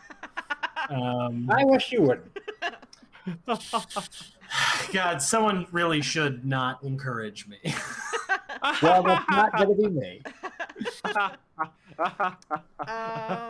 I will now take the reins and talk about some stuff I have going on. So, first of all, if you're here right now and you are an indie game designer, which the chances are non-zero that you would be, you liked this stream and you're thinking, hey, I wrote a game and I don't think there's any streams of it. Maybe Taylor will play my game. You can submit your game to be featured on this series of Incredibly Indie. The link to that is in the chat right now. Click it, fill it out, and I might play your game. Another thing that I have going on is I'm going to be streaming another one-shot tomorrow. Wild, but that's just how though. I know. That's Oh just my how gosh. the scheduling lined up. I'm going to be streaming a Vampire the Masquerade one-shot. That's going to be in what I call serialized one-shots, which is a series of one-shots. They're kind of like those detective novels where it's like, it's a series, but you can really pick it up and, read whichever one you want, and it'll be, somewhat of a self-contained story. This is going to be kind of the finale for this vampire game. So last game, one of the players poisoned their sire and tied him up in her inside of her nightclub and set the thing on fire. So that's the kind Well, of that's just a good time. that's the kind of thing you may hope to see in tomorrow's stream. And then the last thing that I'll mention is I am trying to hit 100 followers on YouTube before the end of the summer. Right now I'm at 82, I think, so I'm not really that far. So if you are following me on YouTube and you want to see other stuff that I'm doing, I've got like 30-something different one-shots that I've streamed that are on there. The link is in the chat right now, so you should absolutely do that if you are so inclined to get me to my goal. I think with that, that's everything that I really have to say. So we are going to do a quick raid to Girls Run These Worlds. I want to make sure that that's right. Oh, I did not text it right. Hang on. Oh wait, is that what they're? Yes, okay, I just had a typo. So we're gonna raid Girls Run These Worlds. They're a great channel. I've been on there several times. I'm going to be on there more in the future. So you can check out what they're doing. I think they might be playing. I don't know what tabletop RPG they're playing right now. Fires of Sharn is what the series is. I'm sure that it's going to be good. So hang out over there. Melanie already dropped the raid messages in the chat. So if you are going to go over there on the raid, feel free to copy and paste those to say hello. The first one is if you are a subscriber and you have my emotes. The second one is if you are not a subscriber and you don't have my emotes. You can copy either of those. All of that being said, do you all want to say goodbye to chat and goodbye to the YouTube VOD? Goodbye to chat. Goodbye to YouTube VOD. Goodbye. Goodbye, everyone. Goodbye, everyone.